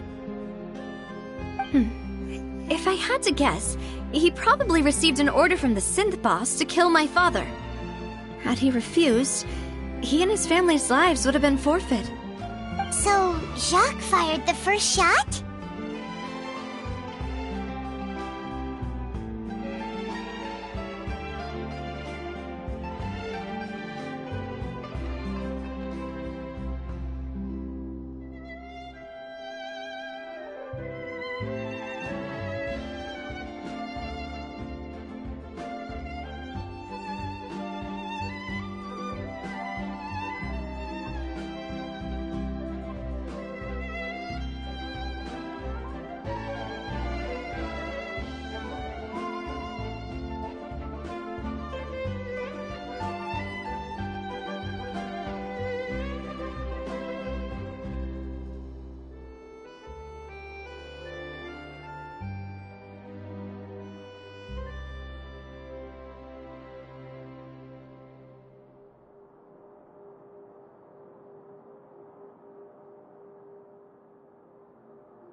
Oh?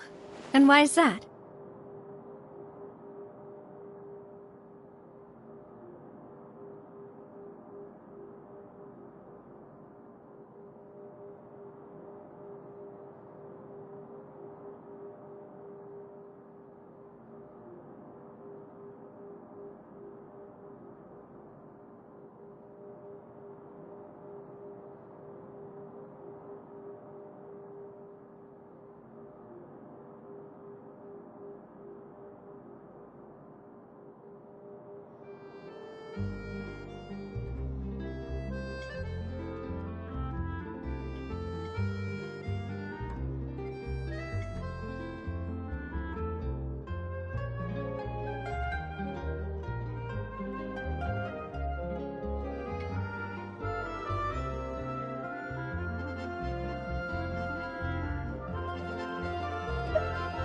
Ooh, that's a good point.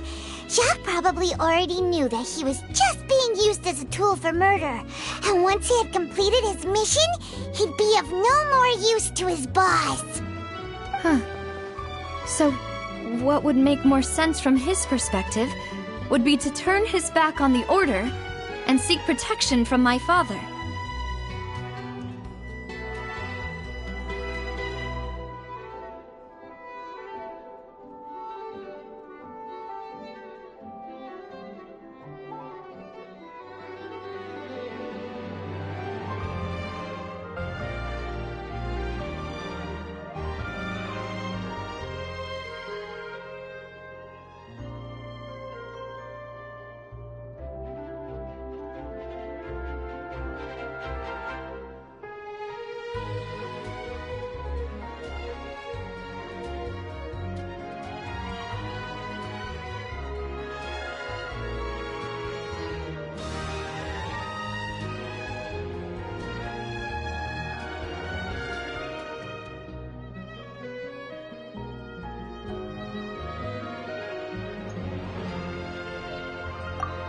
Makes sense.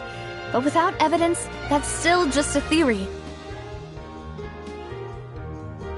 Besides Jacques, the attack from the Gardamex has been bothering me quite a bit as well.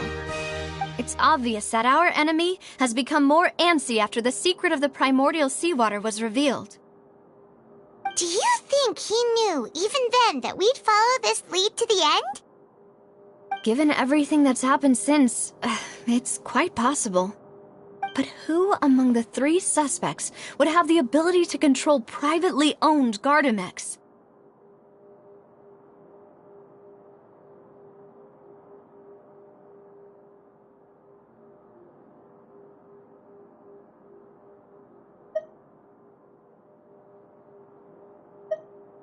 Uncle Marcel? My father did really trust him. And they worked together on a large number of projects. Maybe that's how he got to know Jacques. And with funds from the Confrérie, he could also afford a large number of Gardamex. It's still really hard for me to imagine, though. After all, Uncle Marcel has been around since I was just a child. Also, wouldn't this mean he has been spending a whole lot of mora and energy to fight his own synth business?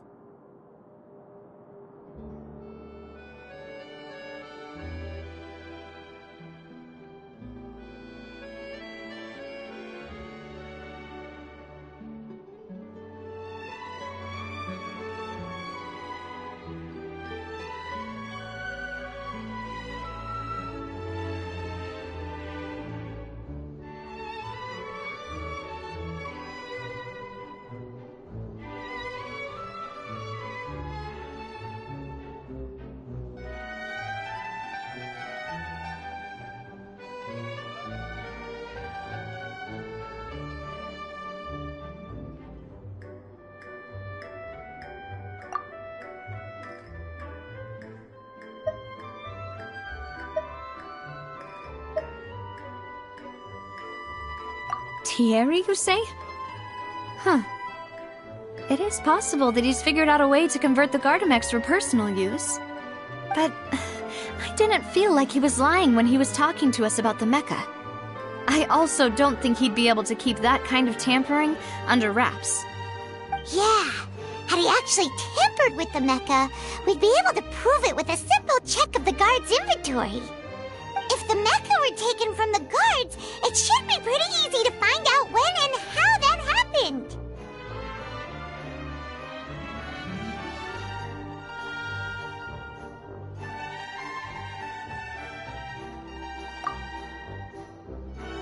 Florent? It is true that he was closest to my father, and thus had the best chance of learning about his dealings with Jacques. But as Spina di Rosula's advisor, his work mostly deals with personnel and security, so he shouldn't have much means when it comes to finances. So you're saying he's too broke to afford a mecha army? Exactly. He can't. And even if he could, I don't think he would be able to dispatch a whole group so quickly. Who could it be?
You know, if you think everything through, Uncle Marcel is indeed the most suspicious of them all. Could we be missing other suspects? Malus didn't know about the people turning into water thing when he narrowed it down to these three, did he? Malus has always been very reliable, and his judgment of others' trustworthiness has been fair and well considered. When he laid out his case for the three, the rationale he gave me made a lot of sense as well. The suspect is knowledgeable about the Spina's internal affairs, has the means to dispatch Mecha to assassinate us, and possesses significant intellect and foresight. Even if I don't want to believe it, I'm starting to see how things could all tie back to Uncle Marcel.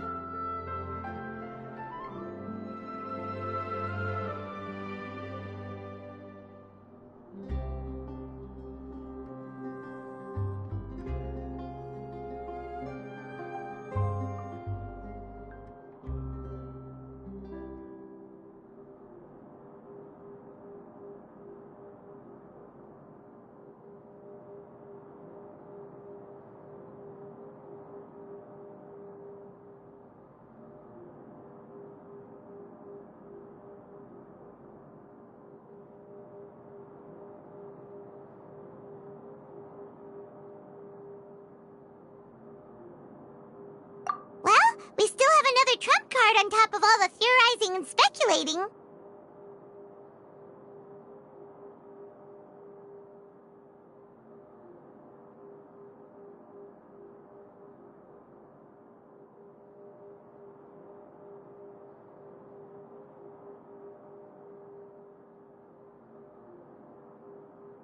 Yes, Malus did say that charging straight in there would be extremely risky. But we don't have any other options right now. We need far more solid proof before we can hope to go charging in on our enemy. Navia, here you are. Oh, I've been looking for you. Huh? Aren't you the guy from the guards? Did something happen? Yeah. News came from Irenaeus just after you left. We've got another trial on our hands. Wasn't that place built specifically for holding trials? What's so newsworthy about this one? I know. But they said the person they're putting on trial is a Fatui harbinger called Tartaglia.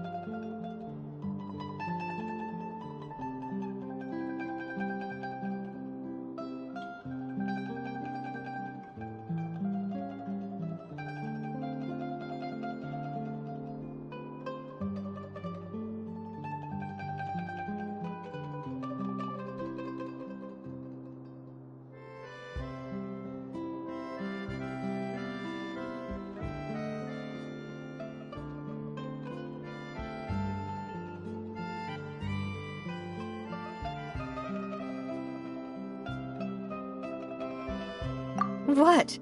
Is that someone you know? Yeah, we know him. Maybe even a little too well. Well, he's been accused of being the true culprit behind the serial disappearances case. It's absurd, don't you think? Wait, how? None of our investigations have had anything to do with him. That's what I thought was strange about it, so I came to tell you the news right away. If the charge against him stands, then it'll be next to impossible to get the guards to support any of our planned investigations. Right, because they'll think they've already found the culprit. Yeah, and it'll be a lot harder then to clear Mr. Callus's name. I understand. Well, partner, what do you think we should do? We still haven't found any conclusive evidence.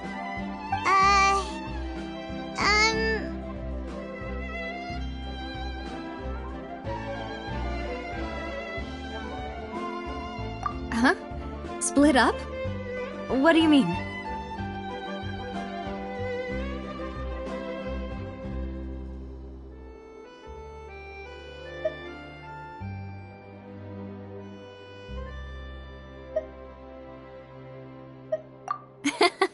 Just as expected of my partner. Since this is a trial about the serial disappearances case, the culprit's attention will be focused on Irenaeus, leaving his home base wide open. You're right. This is our best opportunity. All right then, let's do this. I'll stall them at the Opera House and charge Marcel as the true culprit. I won't have any chance of making that charge stick, though, unless we find more evidence. It'll be up to you to make it back in time and hand the decisive evidence to me. We'll help you, just like you helped us in Linny's trial. Demoiselle, please allow us to accompany you. I'm ready. Ah, Malus, Silver. When did you two get here? We heard that you'll be leaving Poisson and figured that you might require our assistance. It's our hope that your confidence will be bolstered with the two of us. Thank you so much. Then, let's make haste for Irenaeus. Paimon, Traveler, I'll see you at the Opera House. See you then!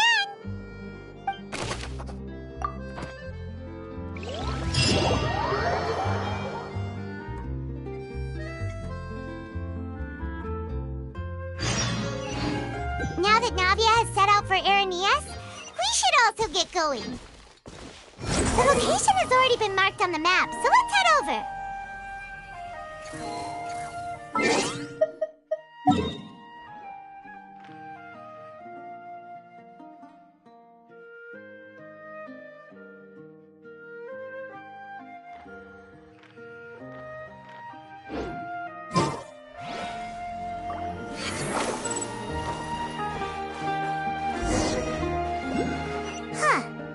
According to Malusa's info, the synth production base is underwater.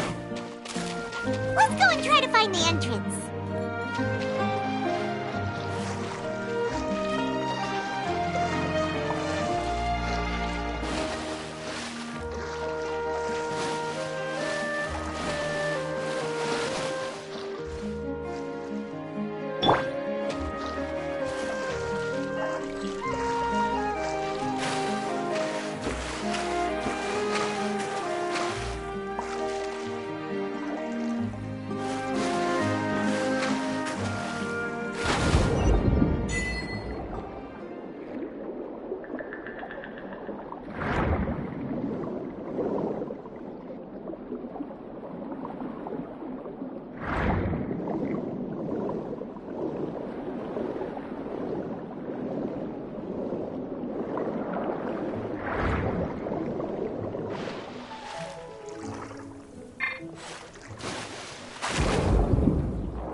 So this is the entrance that leads to the synth production base. It sure doesn't seem out of the ordinary at all. Ah, you're right. An important place like this is bound to have a ton of protective measures and mechanisms. Navia's probably arguing up a storm right now to stall for us.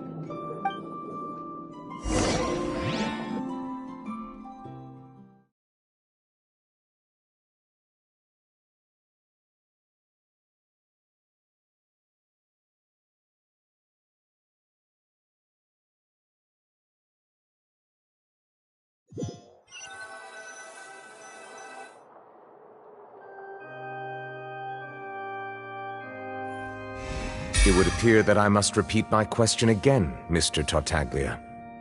Do you accept the charge that you are the true culprit behind the serial disappearances case? To be perfectly honest, I don't understand your country's complicated court system, or the reason why I'm being charged with something I've never even heard of. However, I did hear that people who have been charged can choose to participate in a duel to clear their name. Is that right? In which case, as long as I accept the charge, I can have an all-out fight with that champion duelist Clorend, right? I've got to admit, that's one of the most enticing offers I've ever received. When I privately sparred with her last time, she was obviously holding back. Real disappointing. Hey! Don't you understand? You're currently the prime suspect for a major case. This isn't the place for you to be looking for fights. Oh? Sounds like the Hydro Archon wants to lecture me on the ways of the Opera House. Then why don't you duel me too? I'm the kind of student that learns best in the heat of battle.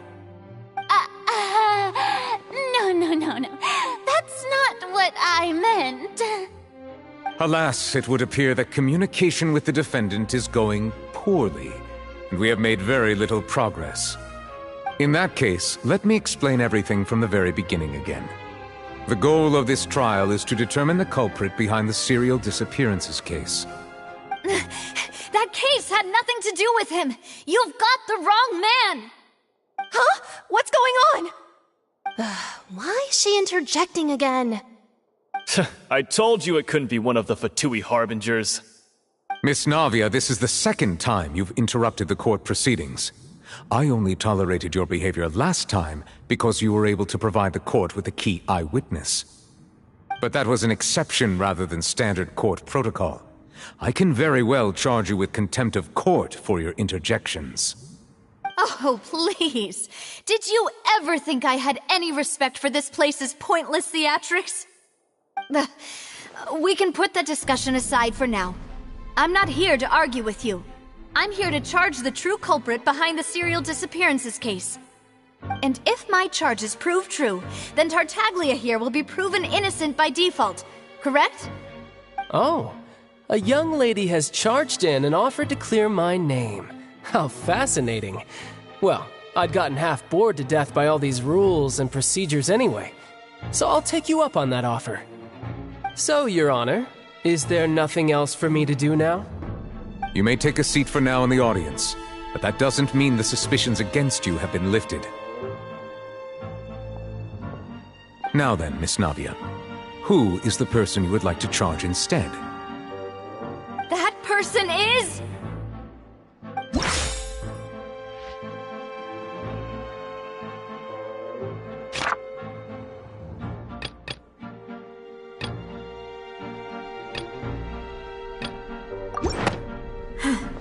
Something's not right.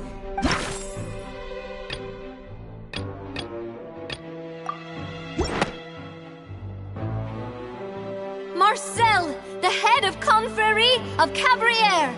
Huh? What confrérie? Never heard of them in my life.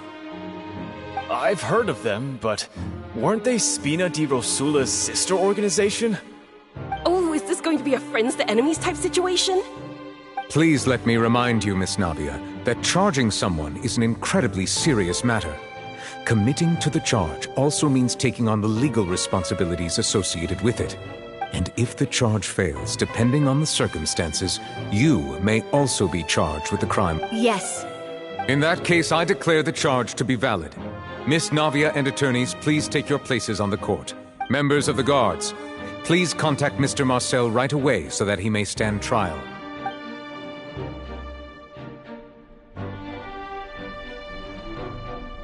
Mr. Marcel, you will not require an attorney. Is that correct? Apologies. It all just happened so quickly. I still haven't figured out what's going on. I think an attorney won't be necessary. This is probably just a misunderstanding between me and Navia. Very well. In that case, since both sides have now arrived, Miss Navia, please present your charges. I would like to take everyone back to 3 years ago, to the case of Callus the Unfaithful. Only through elucidating what really happened in that case can we connect all the dots for the serial disappearances case. Navia, do you really think that I was the one who killed your father? Come on, why would I do that? Callus was my benefactor, and remember both you and I only ran to the scene when we heard the sound of a gun. If that's enough to make me a suspect, wouldn't that make everyone at that banquet a suspect as well? I think there's no point in getting into the specifics right now. The audience doesn't even have the big picture yet. Even I'm struggling to remember some details of that case. Exactly correct, Your Honor. I must refresh everyone's memory about that case before I can explain my charge and reasoning. I see. In which case, I will recount the findings about that case as originally recorded by Maison Gardiennage.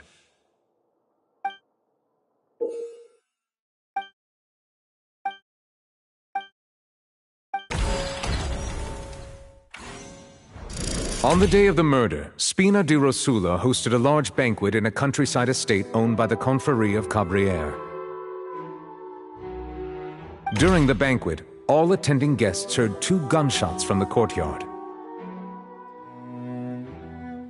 When the guests arrived at the scene, they found the primary suspect, Callus, holding a gun, while his acquaintance, Jacques, lay dead from a gunshot wound. The guards' investigation did not recover any other firearms from the scene. As a result, they concluded that the suspect's first shot must have missed, while the second must have taken Jacques' life. The suspect did not dispute this conclusion, and also declined to defend himself in court. Instead, he chose to prove his innocence through a duel. Callus was defeated by champion duelist Clarand in the ensuing duel, and soon succumbed to the injuries.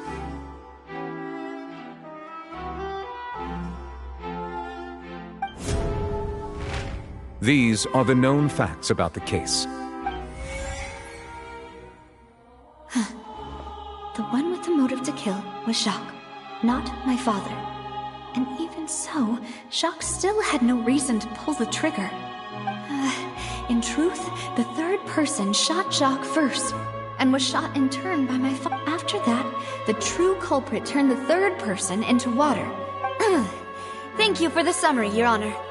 However, we should revisit the case now that we've gained new information about the abilities of water from the primordial sea.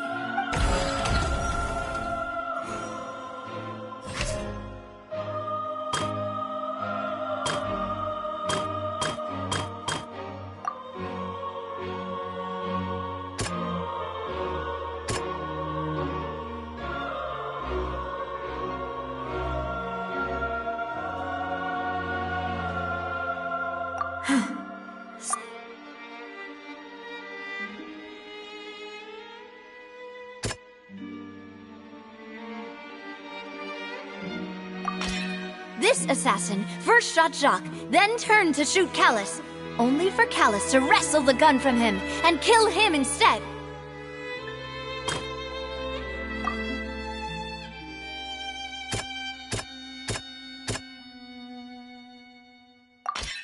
A pile of clothing was found at the scene. The guards once believed they were used by Jacques as a costume to disguise himself.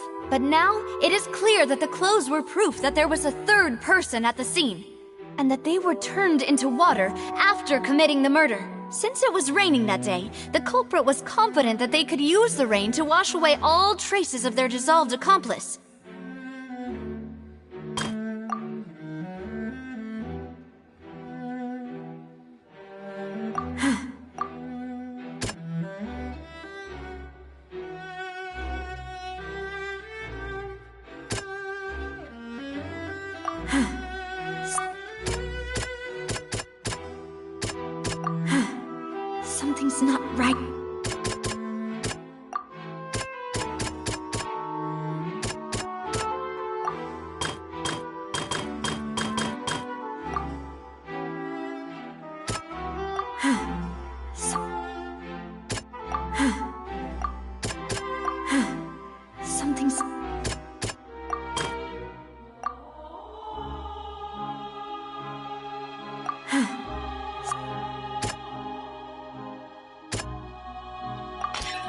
testimony of the victim's family confirms that Jacques had thoughts of assassinating Callus when he set out for the banquet. However, in the end, he reconsidered and instead shared everything with Callus, hoping to seek the latter's protection. Unfortunately for Jacques, the true culprit had already considered this possibility and had sent out another assassin. Realizing this, the true culprit caused the hired assassin to dissolve into water, leading everyone to believe Callus was responsible for Jacques' murder.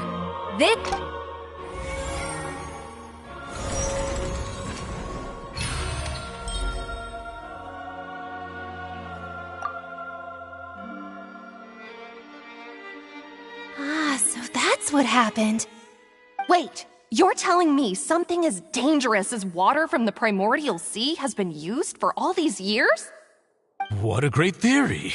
It also explains Callus's and Jacques' respective motives. I guess they didn't shoot each other after all.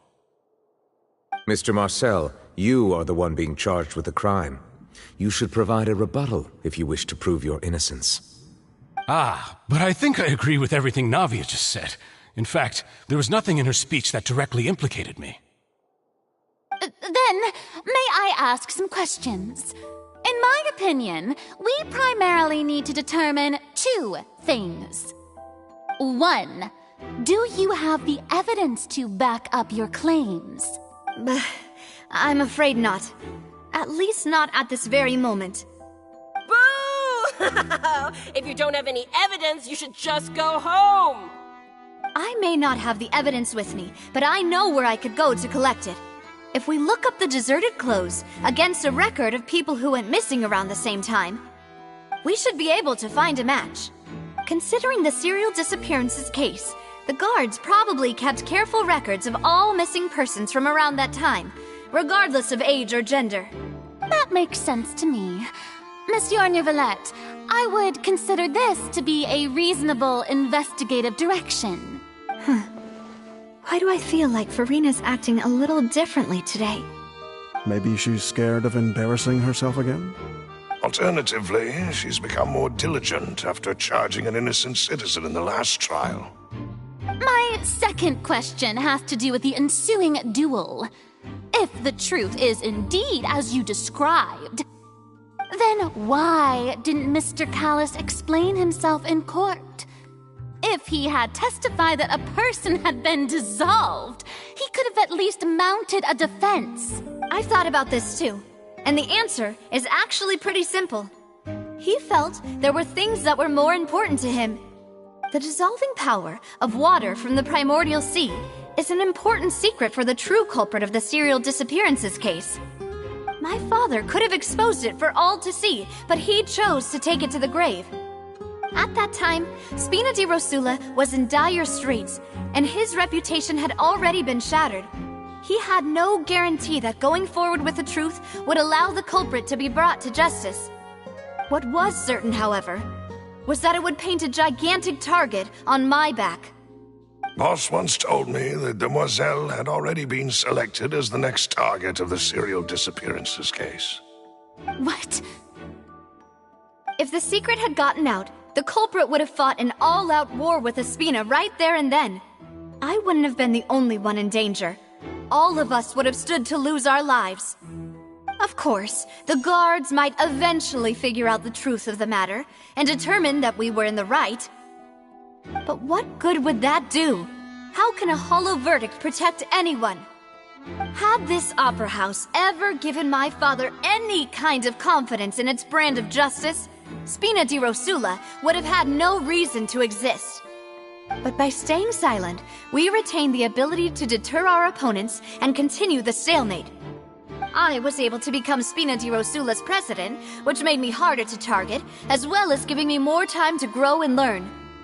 And once I have figured out the truth and stepped up to the challenge, I will do what this opera house cannot, and restore my father's truth and honor back to him. So, you mean to say, your father intended to die in the duelist's ring? That's right. Do you have any proof? Of course. All you need is to ask his opponent. Clarand! I don't need your apology, your guilt, or your support from the shadows. You don't have to do anything for my sake. But since he entrusted his will to you, Clarand, you should tell us the truth about his sacrifice. So, during the duel, did you believe that Callus was intending to die? Yes, I did. As a champion duelist, I've fought many battles and taken a countless number of dishonored lives. In my line of work, I've seen all kinds of people give their all for the faintest hope to continue living. Some were determined, others passionate, and some even manic and twisted. Just one look and I can tell if a duelist is hoping to live or if they're looking to die. I hereby swear on my name and honor as a champion duelist that Mr. Callus never intended to leave the ring alive. Since that's your testimony, I have no more questions. It appears there really are good grounds to reopen this case. I concur. However, Miss Navia, you still have not explained the link between your father's case and the serial disappearances case. Right? What she said was fascinating, but kind of beside the point. Wait, weren't they just talking about the serial disappearances case? Of course, Your Honor. The two cases are connected via a matter of timing. In my father's case, the culprit intended to kill both Jacques and Callus. As a result, they planned to act after hearing 2 gunshots. And, at the end of Linny's trial, the culprit also only dissolved the victim in front of everyone because they realized they were at risk of being identified. The culprit could only time their actions so precisely if they were already at the scene. Coincidentally, Marcel attended both the banquet and the trial. So that's why you suspected me. Even after hearing your reasoning, I still can't help but find it a little preposterous. I'm used to it, though. You've always been an impulsive and sentimental child, Navia. It's one of your most endearing traits. No need to appeal to pathos. I won't try to refute your points one by one, but even if everything you just said was true, can you prove that I was the only person present at both events? On top of that, does a person have to be physically present to control the timing? Can't someone remotely monitor the place? Don't know what she can say to that. I know that even with that, you might still think you can reduce the list of suspects with some further investigations until I'm the only one left on the list. Alas, who won't feel at least a little hurt by an accusation of murder from a girl you see as your own daughter? But if I were to dismiss this completely, you'd also think I'm not being considerate of your feelings. Ah well, let Uncle Marcel teach you another lesson. Do you know what the biggest flaw in your reasoning is? I suppose you're gonna tell me anyways. It's timing again. I'm a businessman by trade. From that standpoint, there's no reason for me to kidnap young women. It's a high-risk action with nothing to gain. In addition, I left my home in Snezhnaya when I was young to come to Poisson and work in some trade. My business only thrived when I received Callus's patronage. But the disappearances began before I ever stepped foot in Fontaine. I do apologize, demoiselle. This was my mistake. No, it's not your fault. I'm sure he had come prepared. Is there anything else you'd like to say? Would you like to check the date of my first business license against the first known case of the serial disappearances? You can also take a look at my border entry records, or ask my friends and family when I left Snezhnaya for the first time. Could those records and testimonies do something to appease the unspeakable anguish in your heart? Seems like she got the wrong guy. At this rate, Navia will be convicted for falsely accusing him. I think you've done a superb job of dissecting your father's feelings as he neared the end of his life. But aren't you going against all of his wishes and expectations right now? He wished for you to become more rational, collected, and conscientious, instead of dwelling only on your own feelings. Once you've learned to be more considerate of others' feelings, and to stop rushing headlong into things, you'd have met most of his expectations. This isn't just about me, and it never has been. The biggest difference between me and the rest of the victims is that I still have the ability to search for the truth, while that same agency has long been taken from them. The people whose families were destroyed by synth abuse, the people who lost their loved ones to the serial disappearances, and the people who suffered tragic ends due to their sense of justice. Many people's images are flashing before my eyes. I'm sure some are coming to those of you in the audience as well. And whose image do you see, Marcel? Is it a man named Vacher? Oh, so you do know that name. I'm merely surprised you'd suddenly say the name of someone I've never even heard of. I was waiting for you to say that.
The wind rises.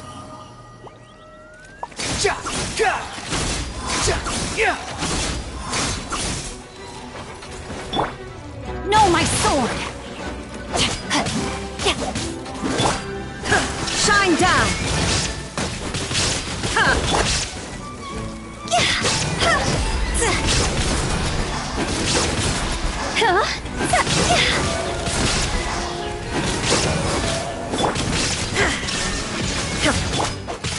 Rain outlines your fate.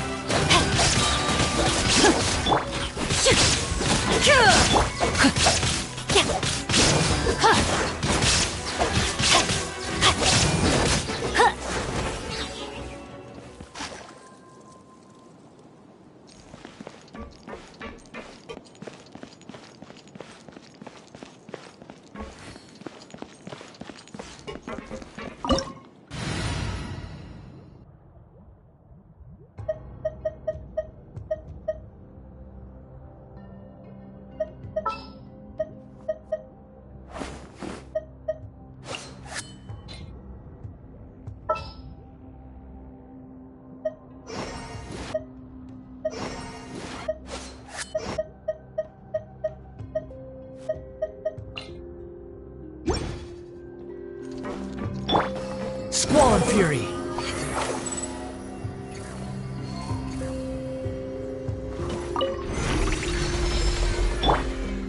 Whoa! The floor is going up!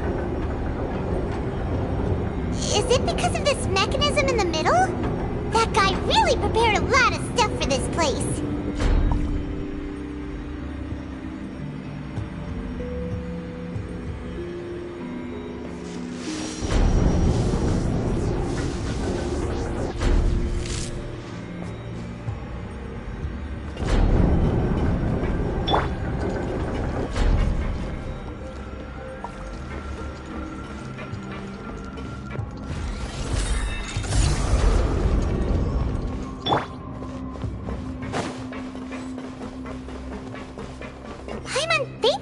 go up, but Paimon doesn't see a way. Let's take a look around. Maybe we'll find a hidden mechanism that'll show us the way up.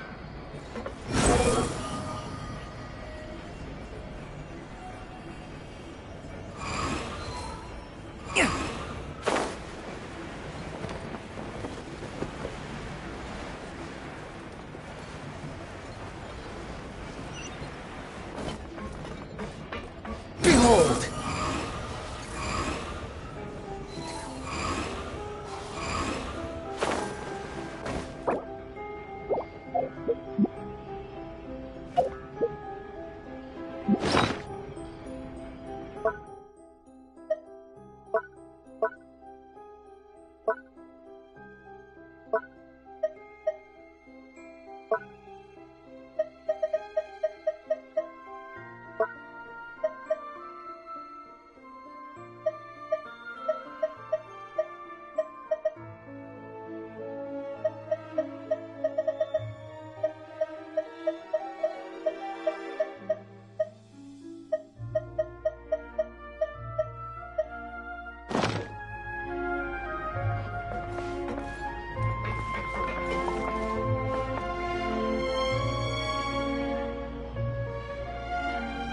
The wind rises.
There is no escape!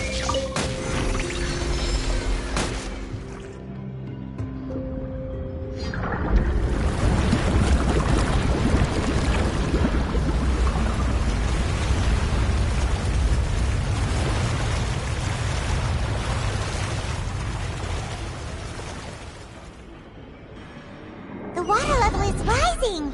Now we can swim to the top! But this is still a ways away from where we need to go.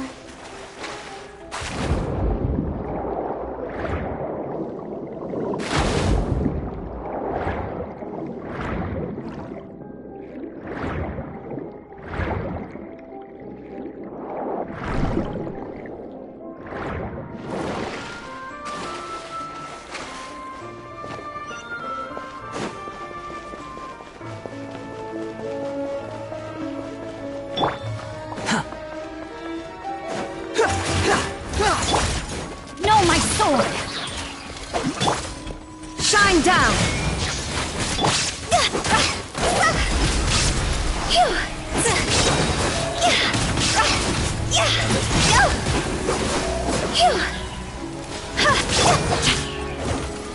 Witness the power of Gova!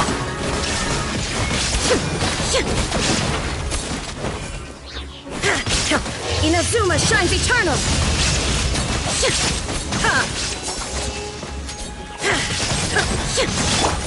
Time to go!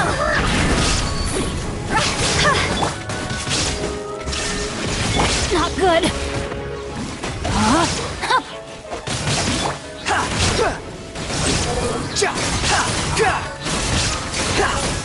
Know your place!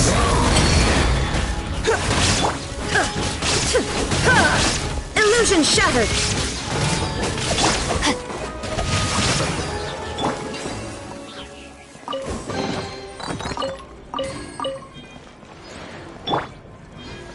Squall Fury!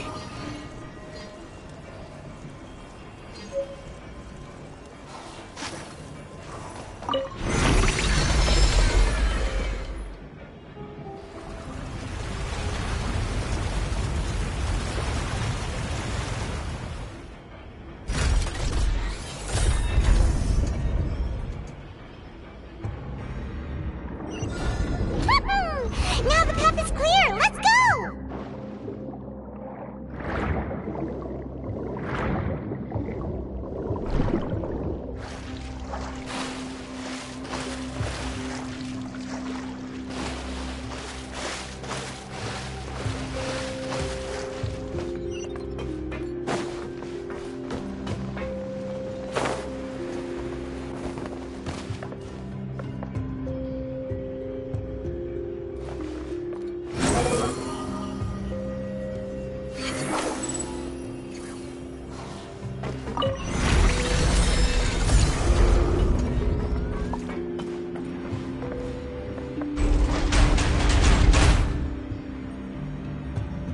Behold!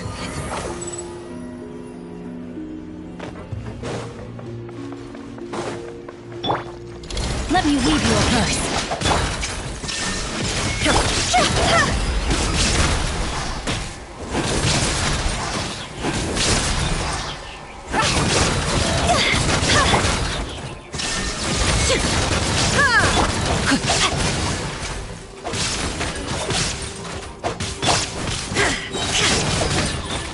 Torn to oblivion!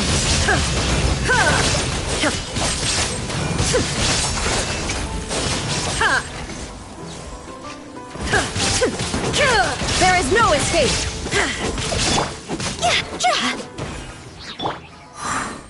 The wind rises.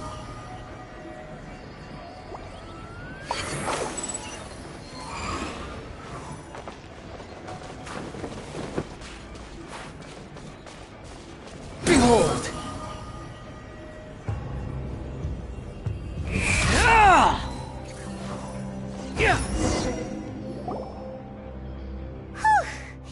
After all that, we finally made it to the innermost sanctum. Though, as expected, the mastermind isn't here. That's right. Then let's hurry up and find some evidence.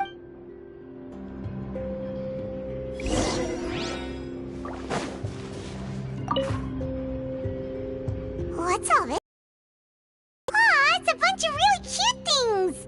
Pink accessories, a hair tie, a necklace, even a makeup box. Oh, Paimon sees it too, but why are all these cute... Huh? You mean the girls from the serial disappearances? And then they were turned into water, and all the boxes of things. These names...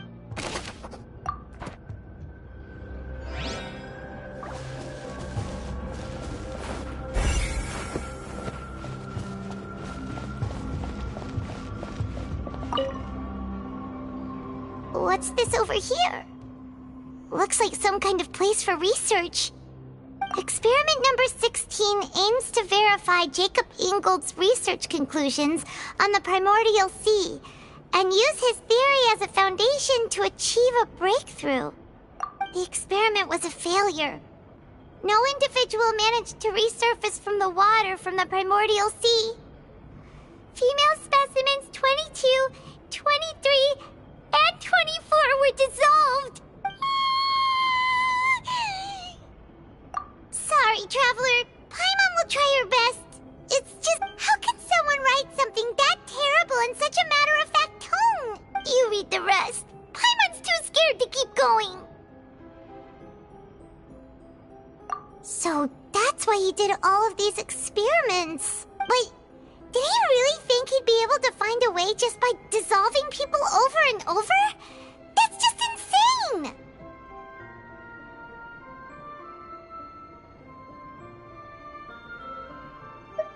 Huh? Isn't that the name you heard by the fountain? Paimon thought he was an eyewitness in the serial disappearances case.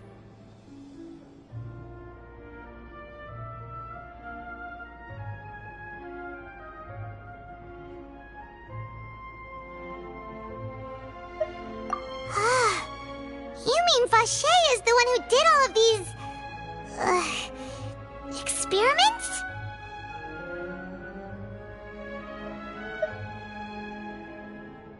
So that's it! Vache was no victim, but personally took his lover and... No, that's not it either! If that's the case, why would he want people to resurface from the water? In any case, Paimon will write it all down.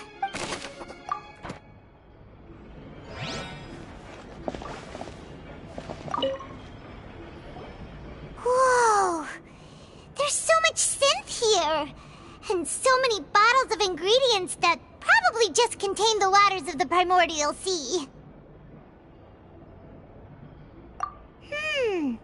Mixing in progress.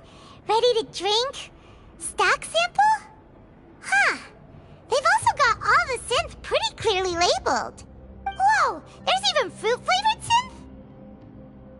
Yep, it's super obvious.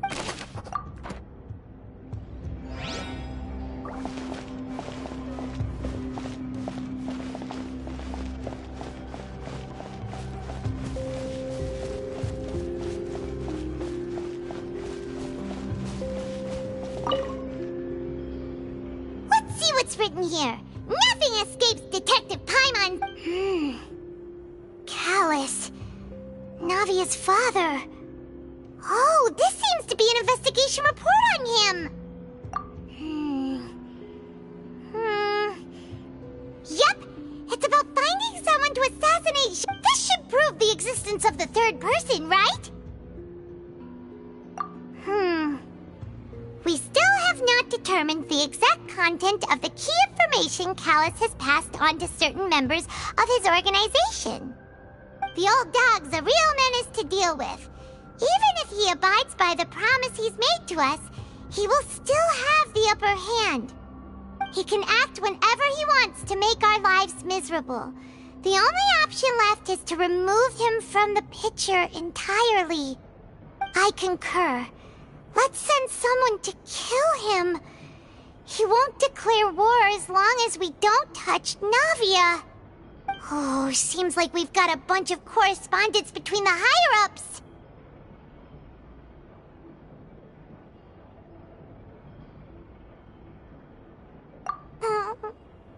They're all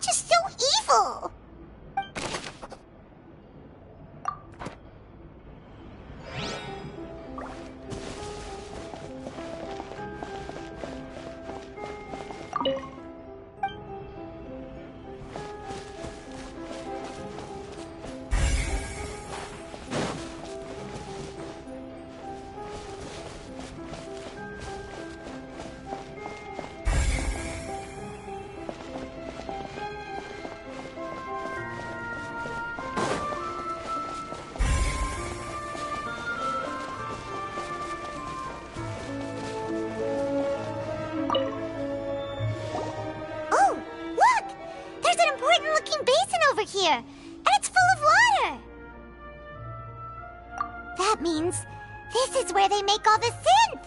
And that special water is the main ingredient! If you dilute it with normal water, you'll get synth, but the pure stuff can dissolve a human! Paimon will take notes on this incriminating evidence. We've looked at almost everything here, and it seems like our theories were spot on. But, yeah, we haven't found anything that reveals his true identity. No wonder even Neuvillette wasn't able to find anything. Whoever it is probably destroyed everything to do with that name a long time ago. That way, even if we bring all this back to the opera, we won't be able to identify the true culprit. Sure thing. Paimon won't admit defeat to this guy either.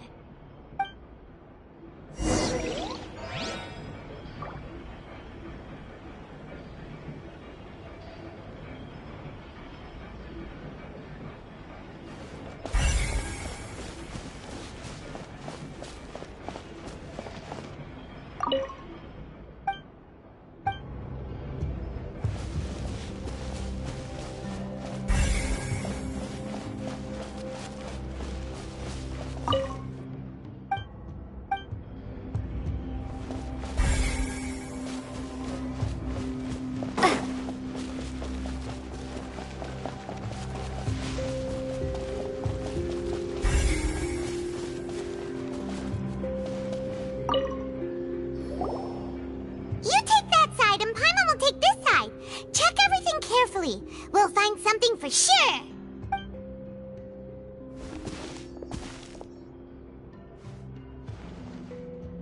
Ugh, nothing at all. And Paimon can't even find snacks either.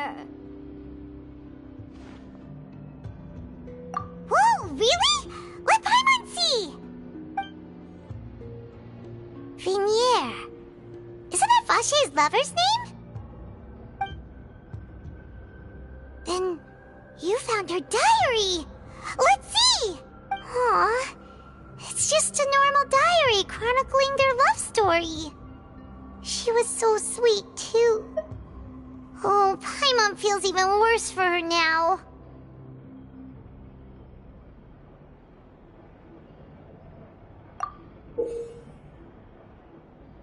So many! A whole page's worth! But they're all crossed out. Was she unhappy with all of them? The final name she decided on was... Marcel. Wait, but Marcel's pretty old.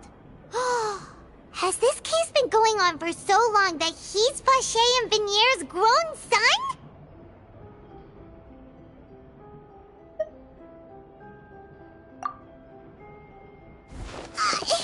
Hey! Paimon's still...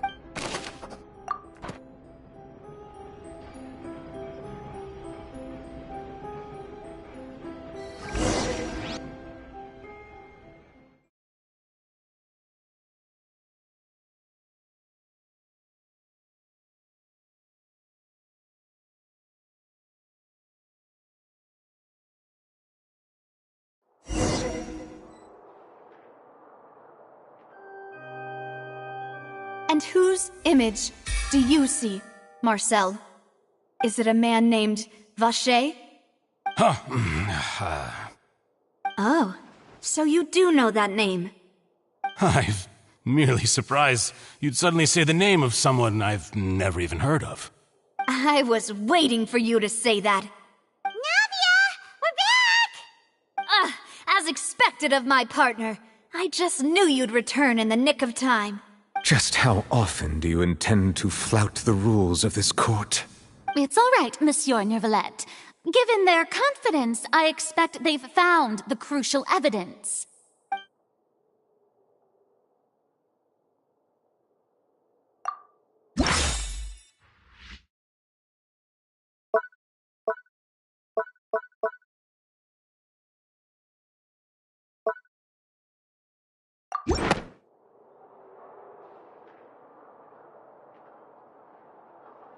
But the truth of it, Marcel, is that you've always been Vache. Huh? We've investigated your lair and we already know everything! After after your lover, Vinier, was dissolved, you kept abducting young women to experiment on the hopes of bringing her back to you. You even created Marcel as a new identity and destroyed all records of your past as Vache. So that's it. Even the villains in opera performances rarely go that far. And with that, Marcel's motive has now been established.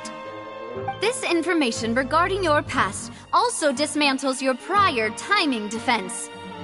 Well, Marcel, do you know where you went wrong? You fixated your gaze on the lover that passed away, instead of paying attention to the living people around you. So, you never noticed how we changed, or how we grew as individuals. You also never understood Boss's real expectations for his daughter.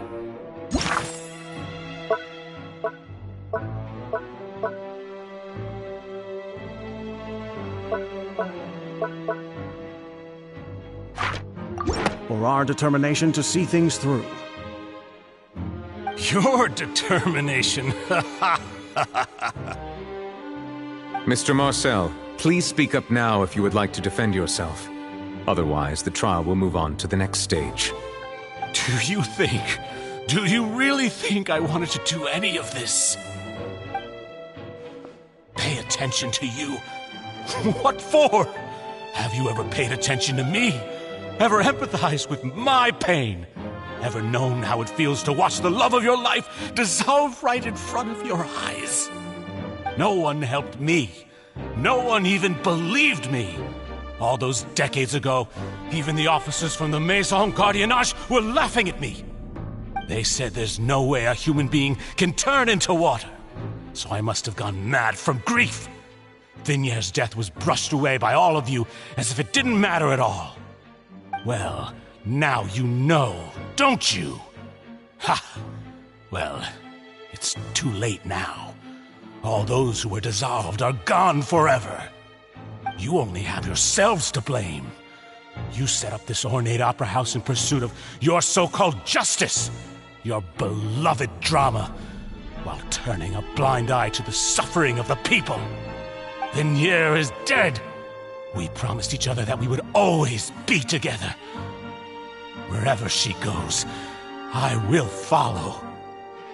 But I'm not from this blasted place, so I can't be dissolved, no matter what I do.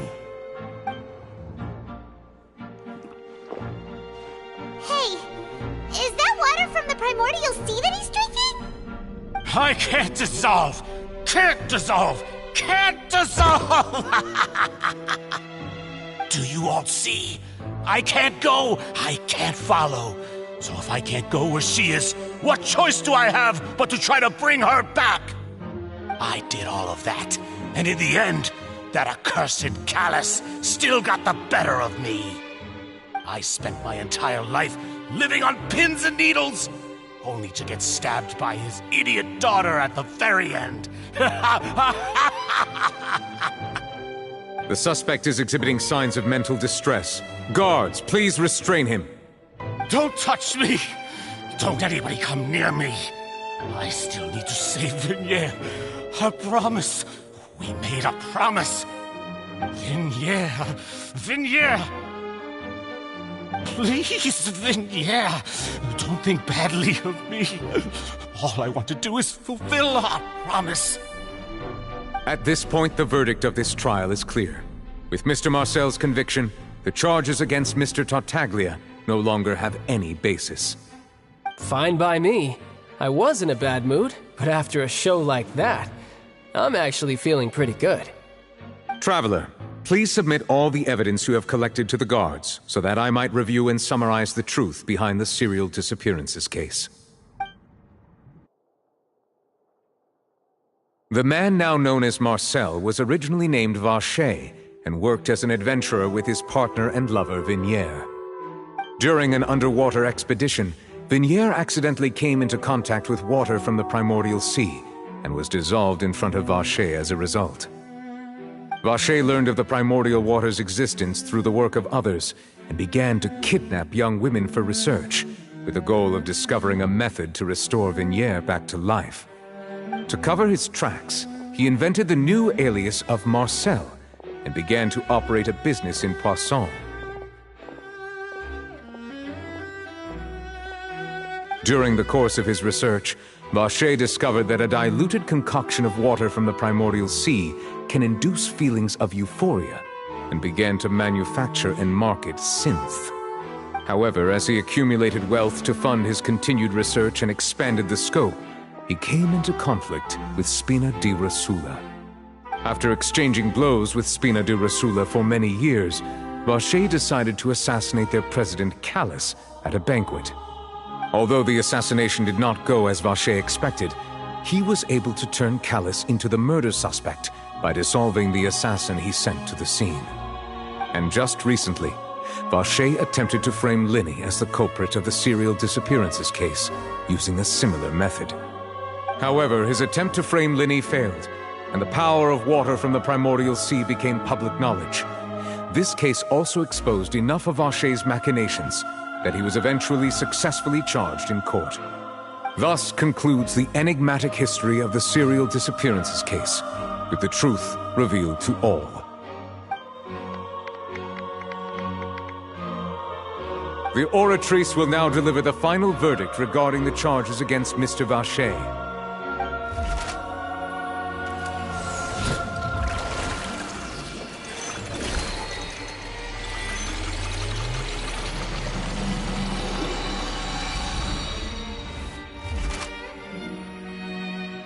According to the judgment of the Oratrice Mécanique d'Analyse Cardinale, Mr. Vacher is guilty. Guards! Take Vacher away. Good. It's what he deserves. With that, the serial disappearances case is over now. We really just witnessed history. Who would have thought the true culprit would be such a polite and well-spoken guy? Yippee! We helped Navia bring the bad guy to justice! He's hurt so many innocent people and now he's finally getting what he deserves. Huh? Are you okay? Demoiselle, you were absolutely brilliant. The day our late boss had always hoped for has finally come. You can rest easy now, knowing justice has been served. Yeah. It's finally over. See, Papa? Spina di Rosula's still doing well with me at the helm. Well now, hasn't this been a most delicious piece of drama? The villain has been caught, justice has been served, past wrongs have been righted, and it's a big ol' happy ending. Since it's been such a great show, I'll just let the false accusations against me slide. Either way, I've still got some business to attend to. So, if you'll excuse me... Please wait just one moment, Mr. Tartaglia. What now? None of this has anything to do with me. According to court protocol, since this trial was initiated due to a charge against you, a verdict must also be made regarding the initial charge before the trial can conclude. Oh, come on. Is this really necessary? Haven't you already caught the real criminal? Isn't it time for side characters like me to exit stage left? Please respect the laws of Fontaine. This has always been the rule. All right, but this sure is a lot of hassle. All I need to do is stand over there, right? Let's just get this over with. Through evidence presented in the public trial that was just held, it has been established that Mr. Tartaglia has no direct connection to the serial disappearances case. The guilty party has been identified, and thus it is logical to suppose Mr. Tartaglia is innocent of the charges. We now turn to the Oratrice Mécanique d'Analyse Cardinale to render the final verdict on the charges.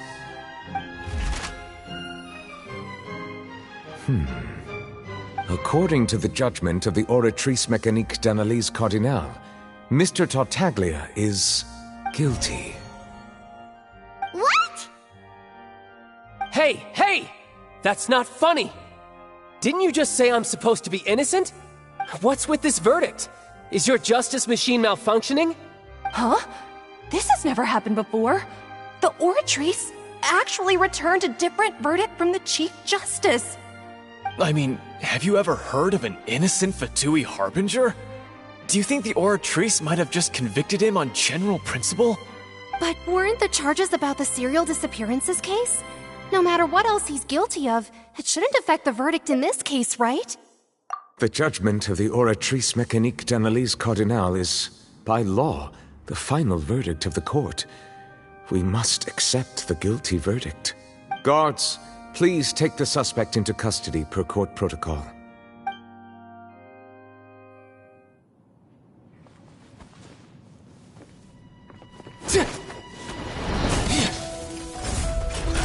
So this is how justice is done in Fontaine. What a joke. You've got your rules. Well, I've got mine too!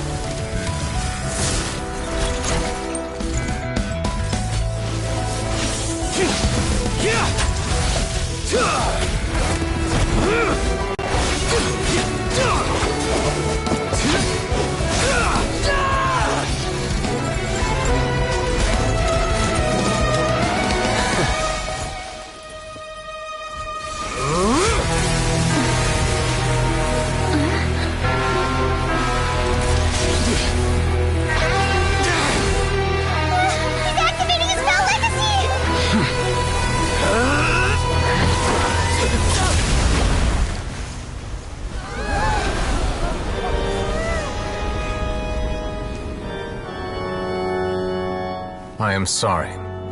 If you have been wronged, we will find the truth.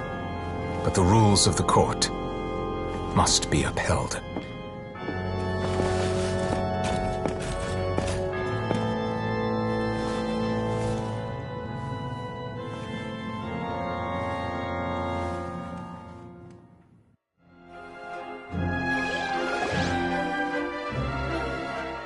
Hey, Monsieur Novelette, what's going on?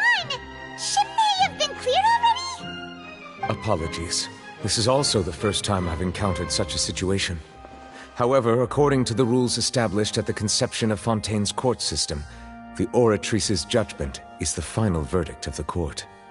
All I do is follow court procedure. As for why the Oratrice arrived at the conclusion it did, you should probably ask someone more knowledgeable than me.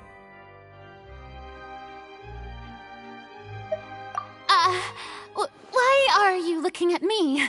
I had nothing to do with it! I don't know what happened there either! Hey, stop staring at me! What does Lady Farina mean by that? She says she has no idea either, but that's impossible. Didn't she create the Oratrice herself? Yeah, so are the verdicts reliable or not? Can results like this really be called justice? My dearest citizens, did you really think we'd allow an incorrect verdict to be handed out in this court? Did you really believe that the judgment could be mistaken or be the result of some sort of random mishap? Don't tell me. You thought even I had been blindsided by the Oratrice's result. But the way she looked just now, it was pretty obvious she had no idea what was going on. However, given the state of things, I shall give you an explanation. Everything that just took place, including my supposed shock and bafflement, was a part of an elaborate performance, with every action meant to stir up drama and excitement. And, of course, for every performance there is a script. Everything has unfolded exactly as I expected from the very beginning. As the embodiment of the very concept of justice, the Oratrice shall never render an arbitrary judgment! If you thought Child had nothing to do with the serial disappearances case, it is only because you've been blinded by the superficial appearance of innocence. Everything he's done, not to mention the danger he poses, are beyond ordinary comprehension and completely unforgivable! All shall be revealed in time. You will come to understand my noble intentions as well as the absolute correctness of the oratrice's verdict.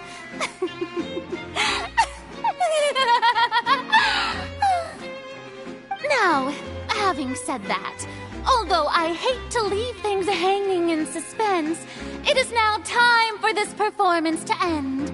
As the lead actress, I shall be the first to take my leave. Toodaloo! So she chose to make her escape after all, did she? So you're saying we shouldn't put much stock into what she just said? She probably just put on that performance to save face. As for the truth, it's unlikely that she actually has any idea. However, please be assured that I will continue to investigate this case in a personal capacity. Just as I promised, if the judgment has been incorrect, we will do our utmost to clear his name. All right. Even though we feel pretty badly for him, we'll take your word for it for now. After all, he's done plenty of bad stuff, so he should have known he'd go to prison someday, right?